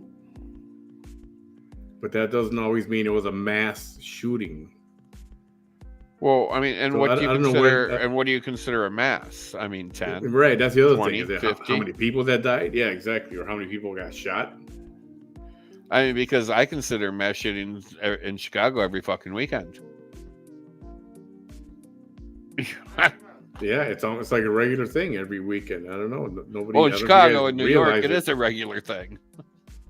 In Chicago and New York, it's becoming a daily thing. People getting shot Yeah. at the subway stop, outside. If they don't have matter. a gun, they'll just push in front of a fucking train. Yeah. I mean, the By amount the way, of crime. Did you see that lady who fell? She slipped Yes. into the train. Yeah, I'm like, and she fucking lived through it without a fucking scratch. I was like, oh my god, she's in a billion pieces. Talk about a fucking miracle. And they just get her up. She gets up and she walks. She's like, well, I don't know how and the that's hell that just happened. like that fucking. I don't know if you've ever seen the video, and I can't remember what year this was, but some guy walked in front of a fucking 737, 747, whatever aircraft, got sucked up into the engine, out the other end, and walked away from it. Oh, the motherfucker got up and walked away. Wasn't that a military guy? God, I can't remember because I was just it was mind-boggling because you're being sucked through a fucking moving turbine that should cut you up into like a million fucking pieces like a tree shredder. Yeah, and I've seen that. I think Bam has seen it also. We've seen what happens when a body goes through an engine by accident. Yeah, it's not pretty. It's just a spray a of bunch of down the other yeah. Just, so for somebody to go through that, you know what it was? His helmet was able to stop the blades. Something like that. I remember that. Anyway, we're getting kind of gross. Too much detail with some of that, I know. Yeah. Hi, Sylvia. Thanks for joining us. Hello, gentlemen. So sad what happened to those children and teachers. I don't understand how we can control this from happening again. That's what kind of we were discussing earlier. You've got the anti-gun people having a fit right now. And but you know what? Nobody's got the right answer. There is no single cure. The only possible way that I could see that you could control this, and even then it's going to be like micro-managing control. I mean, every single access point locked from the outside, because you have to have free access for fire escapes. Got that. Every access point locked from the outside. Everybody coming in the school, front doors only. Teachers, you can go out, but you cannot come back in through that door. You want to go out? Fine, go out, do what you need to do. You got to walk around, come in through the front door. And metal detectors at the front door entrances. Everybody goes through a metal detector. Everybody gets patted down. I mean, it's like you're going into a fucking federal court building is what they do. No, that's what happens at Chicago public schools in New York, too. Metal detectors, and there's guards there. Guess what? There are no shootings in schools in Chicago or in New York. Doesn't happen. and I hope it never does happen, but it hasn't happened yet. Now, what happens Somebody outside somewhere, yeah. the school? Is it So, bound yeah, to happen? it's- Yeah, if you're a criminal, you're going to find a way to get a gun in a fucking school somehow. For school And, shootings, they you know, include- speaking of guns in schools, I truly believe that more than the resource officers need to be carrying guns. Principal needs a gun. Teachers need to be armed in school, in the classrooms. yeah, then if you're this- a teacher willing to carry, Get this. bonus. Yeah. I mean, you have this in the classroom, a teacher with a gun. Chances of this happening, this tragedy, from 21 people, maybe only one. Granted, one is too many, but at least somebody can stop it before it turns into 20, 50, 100. So some of you are going to go crazy. Go, oh, I'm the teacher. What are you nuts? Well, guess what? For those who don't know, some pilots carry guns with them in the flight deck. They do. FFDOs. Yep. Federal Federal flight deck officer. Deck officer. Yep. Federal flight deck officers. Every single commercial flight, one of them is carrying a handgun. And then And they you've started got that random because of 9/11. 9/11. And then you have random officers, federal air marshals. They fly in a plane just like they're a regular Joe Blow. They're armed, and you won't know it. So, and those pilots who do carry, they've had to take special training. They didn't just say, "Here, you're going to carry today." Yeah, they had to take special training and preparation for all this. So if they can do it, you know, it's not out of the scope of the reality that, yeah, maybe it's not a bad idea. Maybe not every teacher. Nope. But you designate randomly. Nobody needs to know. You just take that one or two and you go, "Wait, we got to talk to you. We have a meeting." And randomly, 2 or 3, one on each floor. Just like find that. out, you know, who would be interested in doing it at the schools, and then send them through training. And then after they've been trained and shot a firearm and held a firearm and got familiar with it, then they decide if they actually want to do it in the classroom. But give them the training, let them shoot it, let them get comfortable with it, and then let them decide. I think that if that happened, there'd be a whole lot less of this happening in the United States. Granted, you know, one shooting at a school is one too many, but if it's only one shooting versus 19 or 20 or 50, whatever, it's a success. Little girl, callous as that sounds,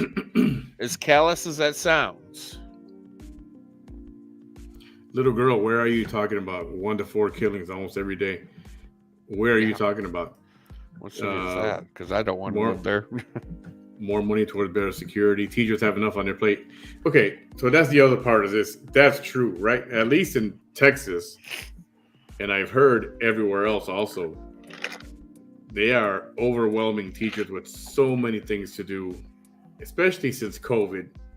It got 10 times worse, and they got so much. I mean, they're working into midnight at home, and then, you know, getting up at 6 in the morning to go to work, and they've got work 24 hours a day around the clock. Now we're going to put a gun into the hands of one of these. Well, if they want it, great. That's why it's got to be somebody who's willing to do it. Yeah, if you're willing to do it and you want to do it and you're gonna do it, maybe we'll comp you, you know, an extra $1,000 a month or $2,000 a year, whatever. Yeah, well, that's a whole other point too. There are teachers who should be receiving a stipend or whatever you want to call it, because they spend a lot of their own money for teaching, and it's hard enough to get a couple of $100 for them. You know, they're fighting to get 1,000 or more. My thing is the superintendents who get paid almost $500,000 a superintendent, $500,000. You know what? Take $100,000 of that $400,000 and hire a trained officer or two to be there 5 days a week.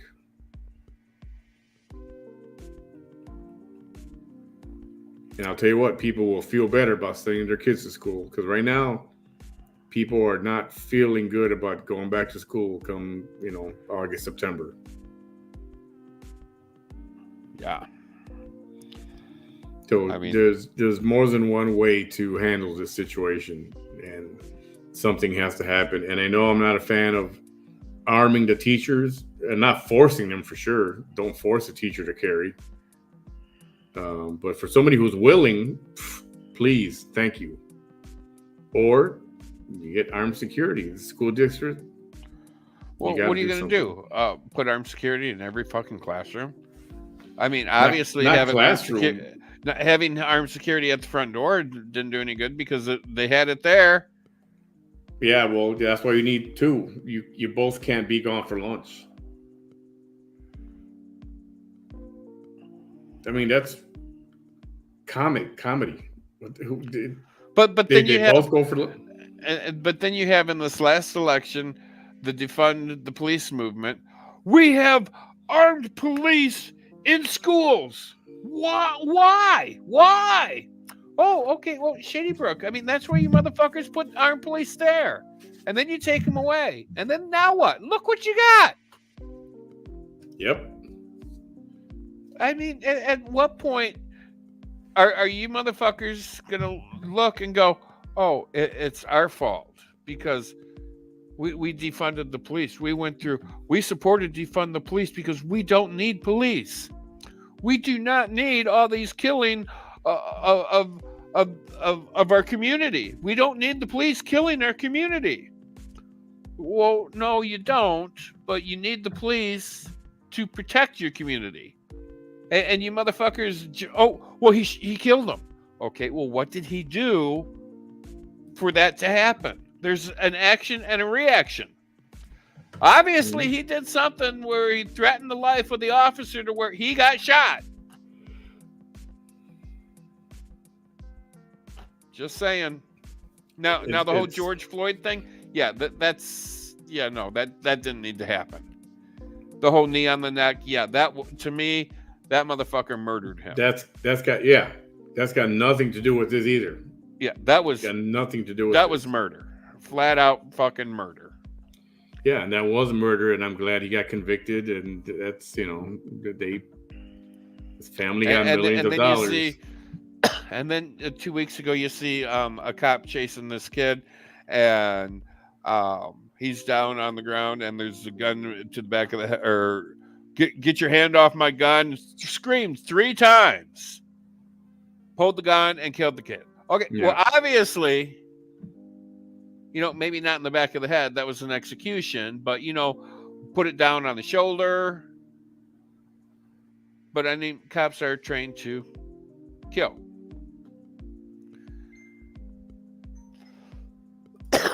And it blows me away with the people that just fly off the fucking handle. You killed the black kid. You killed the black kid. Okay, well, they kill white kids too. You just don't hear about it. I mean, why is everything got to be about race and color? This is true too. Some school districts are just freaking ridiculous. Yeah, and how they treat their teachers, and I mean, teachers love their kids. I know they would do anything for them. Well, yeah. But I know there's a limit, and carrying a handgun, I understand you wouldn't want to, and they shouldn't get to that resort. Militarized security, are trained. Man, banks don't even have security anymore. I remember as a little kid walking up to the bank with my mom. There was always an armed guard right there at the door, opening the door for you. There still is in Chicago. Is it really? Yeah. In Chicago, when I was driving around in Uber, I'm like, oh, would you look at that? There's an armed guard that's standing outside the banks. Not every bank, but, pretty much all of them. But, yeah, you don't see armed guards in banks anymore. Yeah, little girl, that's scary, man. Has anyone seen a fireman standing outside a building and not go in? Hell no, firemen go. We're going up. Yeah, the firemen are like the Green Berets. Hoorah! No off-campus lunches or breaks, right? No, they get breaks, but that's why you got to have two people. Yeah. You got to have two. One is not good enough. The doors got to be, one way only. They got to have buzzer systems to let people in, cameras, by appointment only. All that, you just can't randomly walk up there or have a drive-up window or something. There's ways to do it. Take 50 grand or 100 grand of that superintendent's salary and put it into school security. Oh, he ain't gonna give up his money. That's what you got to do. What you do is you fire your current superintendent that's making $600,000 a year, hire another one, pay him $300,000 a year. Guess what? You just earned $300,000. Guess what you can do with that? Yep.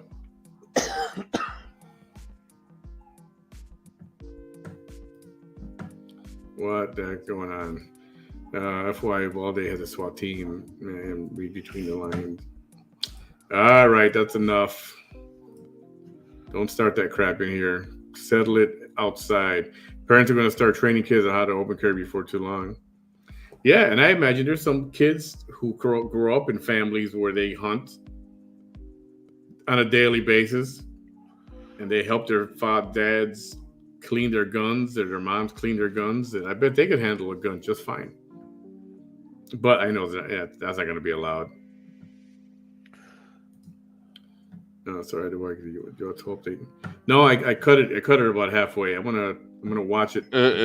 I'm sorry. I just got to ask. Point of return. Have a problem with me saying motherfucker? That's me. That's how I am. No, they have something else going on in the chat. Okay. I promise you, everybody loves when you say motherfucker. I promise. Motherfucker. Don't ever forget that. There you go. Listen here, motherfucker.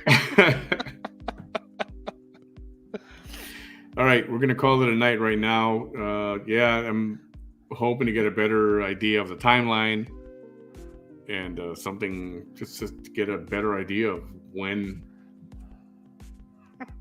those killings happened. I mean, it seems like, I don't know, there's too many variables yet. Bad situation. It's senseless. It is a bad situation. It's a situation that doesn't need to happen anywhere in any school. But unfortunately, in the reality we live in, it does happen. And until we as a nation and we as a people figure out a way to control it,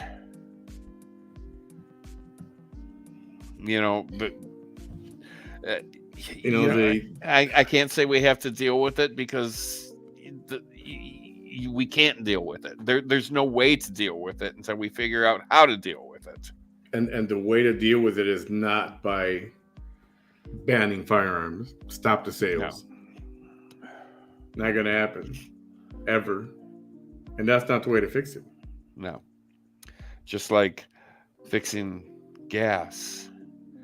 Okay, I get having electric vehicles. I'm all for an electric vehicle. But you can't do it overnight, motherfucker. This is something you got to plan and work towards 20, 30 years. You just don't fucking start war on fossil fuel, motherfucker. And Elon knows that. Even Elon Musk is calling for Biden to open up the oil reserves. He's calling for the oil reserves to be opened up. This week was the first week, and I don't know how many years I let my gas tank go below a half a tank. I always fill up before I hit a half a tank, but I haven't had any money, and it's like I still don't have any money, but it's like I got down below a fucking quarter tank of gas, and I'm like, oh, okay, I got to get gas so I can get back and forth to work. So I got $1 in my bank account, and I'm like, I can do a fucking $1 at the gas pump. I can fill up, go to the fucking gas pump. I authorize it. I get there. And I'm like, I pull the little thing out, stick it in my car, and I kind of bend over, and I'm like, all right, Biden, fuck me in the ass now. And I started pumping gas, and I'm pumping, and I'm pumping, and I'm pumping, and this guy's just laughing at me, and I'm watching it. I'm like, oh, there goes $20, 3 gallons of gas. Oh, $40, 5 gallons of gas. I'm like, fuck me a little harder, Biden. And the guy at the next pump is just laughing his ass off at me. And finally, I hear this click and it stops. I look up at the fucking dollar amount. $79. 9 gallons of gas. Damn. I'm like, could you at least buy me a steak dinner before you fuck me in the ass? I mean, who the fuck can afford this shit? I mean, I can't even afford to drive to work. Fuck me. All because you're listening to these crazy leftist motherfuckers that's going, oh, you got to have clean air. And then you got this Sophia LaFrenne woman going, how dare you? How dare you? Fuck you, bitch. What's her name? Some fucking see you next Tuesday that has to arrive at fucking private school in a goddamn Mercedes-Benz with air conditioning, and she has to have AC in her fucking classroom. How dare you? Greta. Her name is Greta. How dare you, fucking Greta? You just took a month's worth of groceries off my fucking table for your $80 fucking gas. Fucking slut. Oh, sorry. I don't know if you're a slut for sure, Greta, but you probably are. Okay, no, you can't call her that. She's underage. I think she is. Well, I thought she was a college student. No, I didn't think so. I think she was I don't even think she was in high school. Okay, you dumb bitch, Greta. How dare you? Oh man, see now I gotta find out. If she's okay, she's 19 now, all right. There you go. Last year she was 18, so you're okay. You're all right. You can call her whatever you want. I can call her a slut. Yeah. How dare you, Greta? How dare you? Gotta feel like that bitch with the Dalmatians. Oh, Coretta DeVille. How dare you? Corella DeVille. The other thing that happened is they talked to this the shooter, his mother today or yesterday. I've seen that. And she's like, oh. Now, this was all in Spanish, right? So it comes off a little different in English, but I mean, she's all way upset. And I get being upset. And I'm going to give her the benefit of the doubt of her being in shock and upset. But she said he had his reason for doing it. It doesn't matter if he has his reasons or not. Your child is fucking crazy and should be locked in an insane asylum. And you gave birth to this crazy motherfucker and you didn't even attempt to fix him. What you did is send him off to grandma. Something like that. You washed your hands of the kid. And then he tries to kill his grandmother. Gratitude. So, I mean, I don't know. Mom has issues. I think Mom needs to be knocked some sense into her. She's got issues, and I don't know. Something tells me if she's not watched, she would take herself out because of all this. Swamp booty. Swamp acid is a thing. She's of age now, I believe, isn't she? Yep, 19. Cruella. On a tangent, I'm so happy. A fully loaded car with cooling seats. Cooling seats. Exactly, Bam. I agree with you. I have cooling seats in my Jeep, and let me tell you, when I bought the car, I was asking people I worked with at the airport. I'm like, well, should I get cooling seats? I mean, I definitely want heated seats, but do I really need cooling seats? And one of the TSA inspectors, he goes, oh, yeah, you'll want that. He says they're called ball fluffers. They're great. You get that nice cool breeze up underneath your boys. Yeah, you'll want that. Let me tell you, cooling seats, if you don't have them next vehicle you buy, you want it. Even if you don't have balls, you want it. When I worked in a recording studio, you're sitting in front of that giant mixing console, where all the sound levers and all that. Oh, yeah. And you're there for hours and hours at a time. Well, there's a little fan. There's a couple of little fans underneath that blow air. They're called crotch coolers for that same purpose, because it gets hot and you sweat and you're there for a long time. Yeah, trust me. If anybody, next car you buy and you can afford cooled seats or air conditioned seats, whatever, you want them. Unless you're up north, you need heated seats, right? Well, you'll want both, because in the summertime, July and August are our hottest months. Oh man, bam! I can't believe you stuck to 2 hours and 15 minutes so far. I know. What's up with that picture? I know. It's a miracle. Love it. It's Merkel. All right, I'm gonna call it a night, and this will be discussed again for the next few days. I guarantee you. And I'll keep up to date on what's going on. Yeah, it is. And the gun thing, it's never gonna end. It will never end. The left and the Democrats, it'll never end with them until guns are abolished, and the right and the Republicans are going to be. Yeah, I mean, unfortunately, it's such a political topic. It shouldn't be, but it is. And there's no easy fix. The only fix is to compromise. And you know what? Very sorry to say it. NRA is going to have to back off a little bit, and something has to get done, because we just. And lately, it's all young people doing this. It's not like it's older dudes going into schools and shooting. These are young people. No, and you're right. It is young people, and it's probably kids that have gotten a grudge from ever since grade school and held on to that grudge because nobody has taught them to forgive and move on. And you got your feelings hurt. Suck it up, fucking buttercup. Because now it's all about poor Billy. He got his feelings hurt. Oh, let's hug him and cuddle him. Fuck you. Suck it the fuck up. Move the fuck on. Learn to be a fucking adult, and let's go. I still say all this goes back to the participation trophy. It is. This is where this all starts. We need Whoever to move came up past with that crap and get back to old school fucking idiots way of doing things. Hey, are you getting these political postcards twice a week now in the mail? Oh yeah, constantly. Have you seen how big these things are getting? Oh yeah, I mean it's like look at this thing. Yeah.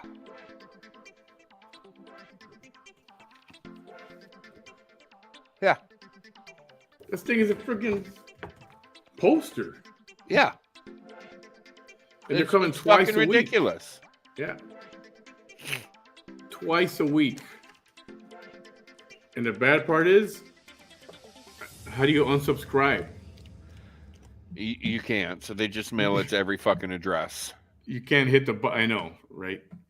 So you can't hit the button and unsubscribe. Hell, I got a phone call came across on my phone the other day. It said political call. Well, you know where that motherfucker went. Straight to fucking voicemail. Oh, yeah. I ain't got time. I don't have time to sit there and answer fucking questions about somebody I'm probably not going to vote for anyway. Oh, well, have you heard of so-and-so? Well, I'm here supporting so-and-so, and they're a Democrat or they're a Republican, and we want to know if we can count on your vote. Fuck you. You don't need to fucking know shit. Thank you for wasting my goddamn time.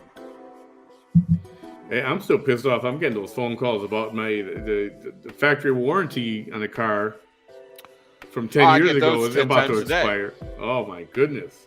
I have 200,000 miles on my vehicle. Okay, I don't qualify for a factory warranty. My factory warranty, my extended warranty. Yeah, I don't qualify for any of that. Stop fucking calling me. And it's like, well, we got notice that your warranty is expired. Yeah. Okay, my warranty expired 140,000 fucking miles ago, motherfucker. It's like, hi, this is Angie on a recorded line. Can you hear me okay? And I just stay quiet. And they're like, okay, great. I'm calling because it's like, it's a recording. It's like, click, block. And you know what? you have to answer it so you can put them on the do not call list. Yeah. You can block it, but they just change numbers. Oh, speaking of blocking. So, did you know that every phone has this feature? If you go to settings on your phone and scroll down to phone and click on phone and then go all the way to the bottom where it says silence unknown callers. Oh, yeah, I've seen that. Yeah. Any 800 number or any thing that pops up unknown caller will get automatically sent to voicemail. Only people in your contacts. But guess what? Your phone But that's ring. what? All these spam call junk calls, they don't do block hidden numbers anymore. They Yeah, have but if this it's not known in your contacts, it'll go straight to voicemail. My phone has never been so quiet in its fucking life. I'm gonna try that right now. There you go. I don't want to be called on my factory warranty or Medicare or something. Or Yeah, so if you have a phone number that's not in your contacts when they call, it'll go straight to voicemail now. They got to be in your contacts in order for your phone to ring. okay. Okay. I just learned that yesterday, I think. That's hilarious. To get posters, I got invitations to get Mexican plates and pizza. Victor, what's up? Just tuned in on your break. Oh, we're just talking about the shooting. What else is there to talk about? That's what everybody's talking about right now. The school shooting. And what could be done to prevent these things? You know, stricter regulations on gun purchases. We brought up some ideas. Everybody put out some good ideas. But the NRA is going to have to give a little. And we talked about this. Yep, Bam's a gun guy. I'm a gun guy. We're both gun guys, but we agree. A little, and the fucking Democrats got to give a whole lot. Because Democrats are like, we don't need guns. Get rid of all of them. Kill the Second Amendment. Yeah, that's where the Democrats are. Oh, But yet, you're the motherfuckers walking around with armed security. Ha! Go figure. Yep, they call back. They have a database. I don't know. I don't know if they make up numbers or what, but it's annoying as. Oh, it's annoying. Yeah, it is. I shit you not. I got a call the other day from Canned Air. Canned Air? Canned air. Oh, like canned compressed air? Like you clean your keyboard off your computer? That kind of air? Nice. Air in a can. Hey, Cynthia, welcome. Nah, you're okay. I've never been so refreshed in my life until I used canned air. Yeah, what is that stuff? What's that called? Denver, they have that. They've got that highly concentrated oxygen. Because over there, you know, you're a mile high. Oh, yeah. They did that shit issues. in California, too. Where you got altitude it's issues. Pure oxygen that you're so breathing. You take it's the can better for you. Yeah. At $300 an ounce. Or something, yeah. Yeah. It's ridiculous. You know, if you're a Kardashian, you can afford it. But if you're right a there. normal Joe, fuck you. You can breathe the regular air. It's right there next to the bear spray, the bear spray, whatever. Oh man, I think. Yep, I'm done for the night. We'll just call it a night. I am too. Everybody, thanks for hanging out with us tonight. Put Good a fork in me. I am done. I am Put a done fork in complaining. Bam. I am done bitching. I'm just done. Oh, you know what? You say this is funny, but we used to prank. Anytime there was a new flight attendant, like it was her first day or she was in training, she'd come off the airplane, and we always worried with the pilots on this, and we say, "Oh, did you do your air quality check yet?" And she would go, "What?" Yeah, before we load passengers, you got to do your air quality test. And we tell her to get a plastic bag, and she'd go and she'd capture the air in the airplane and Captain would come out, he'd laugh, and they'd get angry. I'd always walk down the aisle of the flight or of the aircraft and spray like nasty ass fart spray or something. That's the worst, when a guy farts on an airplane and you're trapped in there for an hour. No, it recycles. It's recycled ass gas is all an airplane is. Most airplanes recycle and they filter through a HEPA filter? That's recycled ass gas. Yeah, except for the CRJ 200. They actually bring fresh air in from the outside. Yeah, those get air from the outside. That's good. All the other planes recycle. If you need good airline information, Bam and I are the guys to ask. Yes. We know all the little dirty secrets and tips and all that kind of stuff. Like my favorite one is get you an ounce baggie. It's a zip. Get the Ziploc one because it's a little bigger than what you're allowed to carry, and you can fit 12 baby bottles of booze in that motherfucker. And then all you got to do is when you're in the airport, buy a can of soda, go into the bathroom, dump a little soda out, get your little baby bottle of booze in there, and walk through the airport. And it only costs you $4 versus $12 at the bar. Visit our page for more tips like this. But do not, let me say that again, do not ever drink your own booze on an airplane. Yep. 10,000% against the law. You will get fined and probably put in jail. They will fine you and arrest you. And then you're risking what do you call it? No-fly list. Yeah. For drinking your own booze. Peanuts, they won't do anymore. Too many people now have peanut allergies. I don't know where in the world when that happened in this timeline. Everybody used to eat peanuts, and now everybody's got peanut allergies. Yeah, and I love the parents that go, oh, I need to get on board because I have to wipe down the seats because my child has a peanut allergy. So you see the motherfucker in there wiping down every fucking seat around them, and then take out this sheet, put on the seat for the kid. I'm like, Jesus fucking Christ. I mean, are you that much of a fucking germaphobe? And then what happens is the airline has to announce at the gate before anybody boards, don't bring anything, any peanut snacks on board. Don't bring them. If you have anything like that, candy bar. We can't stop you. We can't stop you from eating them, but please don't. There is a nut allergy on board because why? He's a nut. He's allergic to himself. Have you ever seen what happens to somebody who's got a peanut allergy? Oh, yeah. You need an EpiPen. I Blow up like a fucking balloon. I want to see what happens. Oh, they swell up like a fucking balloon. Good night, sweet lady. Nani, good night. Ooh. Purely Nanda, good night. Thanks for hanging out with us, little girl. Point of no return. Thank you so much for your services. Sylvia, Isabel, Cynthia. Earlier, I saw some of the delegation from the Peacocks. Thank you for stopping by. Nelda. Can we play Greta before we go? You want to play Greta? Play Greta. Let's see if I can find Greta. How dare you? I miss Greta. Oh boy, here we go. I found Greta. All right, we're going to play Greta for Bam real quick. How dare you?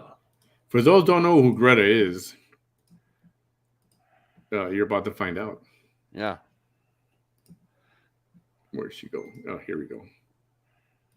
This is all wrong. I shouldn't be up here.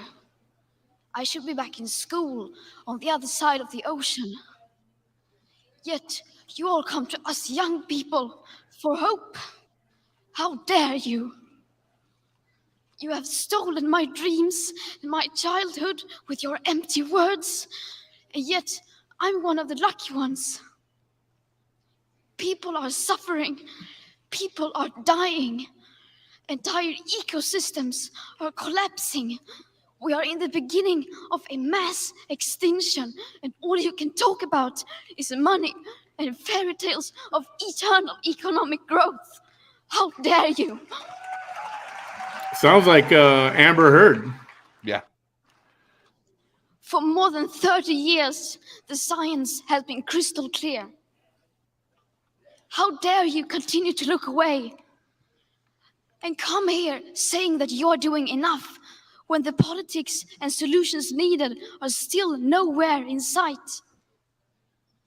You say you hear us and that you understand the urgency. But no matter how sad and angry I am, I do not want to believe that. Because if you really understood the situation and still kept on failing to act, then you would be evil, and that I refuse to believe.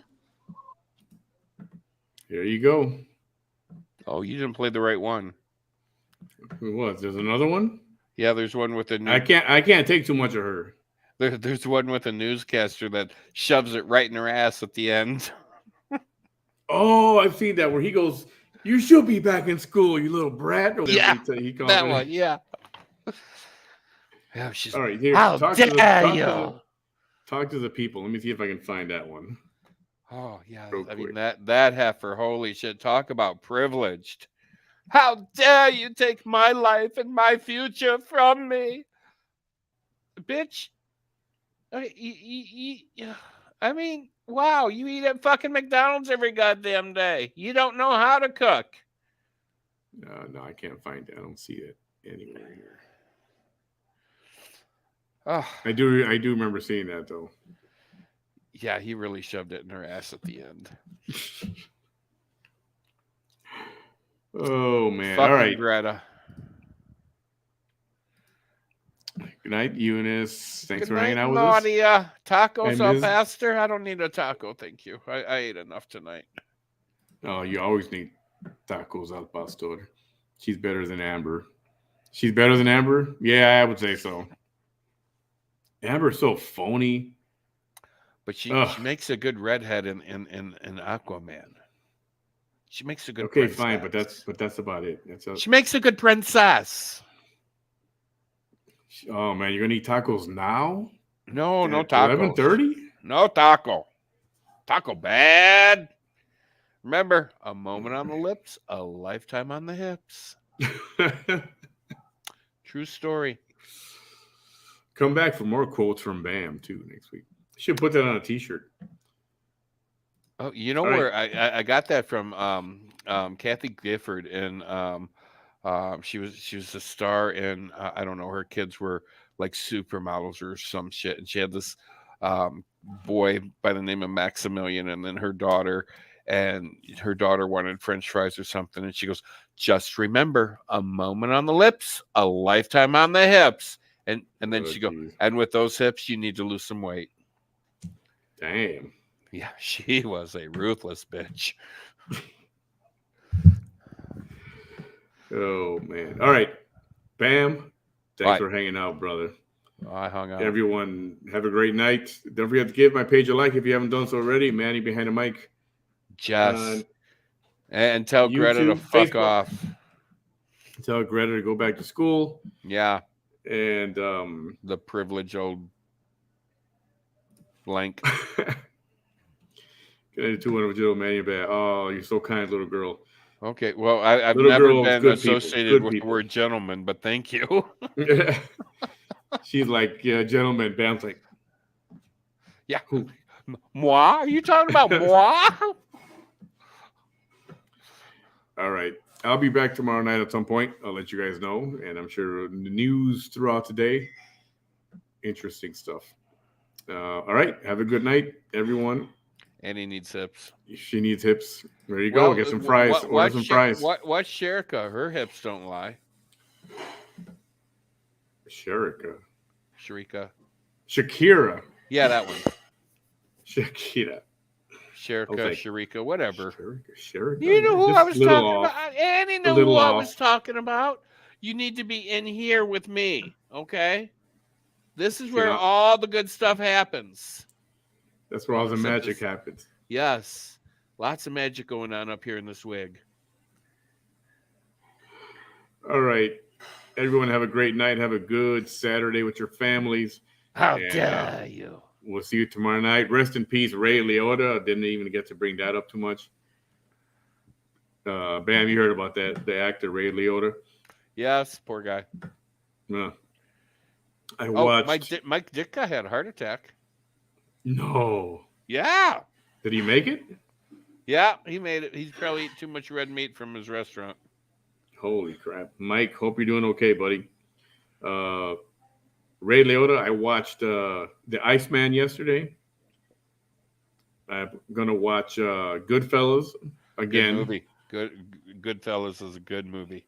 I'm going to watch Heartbreakers. He's in Heartbreakers. I think I've seen that one. He's in that funny movie, The Whole Nine Yards. Don't remember. Is he in The Whole Nine Yards? I don't remember that one. No, maybe I'm not. No, I'm thinking Bruce Willis is in that. He's in a lot of stuff. Oh, Copland. Copland is actually a good movie. You should check it out. All-star cast: Sylvester Stallone, Robert De Niro, Harvey Keitel, Ray Liotta, Janine Garofalo. I mean, it's got everybody in there. Check that one out too. Copland. All right, that's enough. Bam. Catch you tomorrow. You back tomorrow? You work Sunday, or what do you do? I am off Saturday, Sunday, Monday I do the gas station. Tuesday I'm back at school, even though today was my last official day of school. So I'm back driving the bus on Tuesday, and then I'm done driving the bus June 27th, I think. But okay. I'm off every Friday except next Friday. All right. You want to come back? You want to come back tomorrow night if you're up? Yeah, for it? I can come hang out tomorrow night. I ain't doing anything exciting. All right. I'll post that for you guys. I can come and drop some MF bombs and some. I'll try not to say the C word because I don't like that one. Although I almost called Greta the C.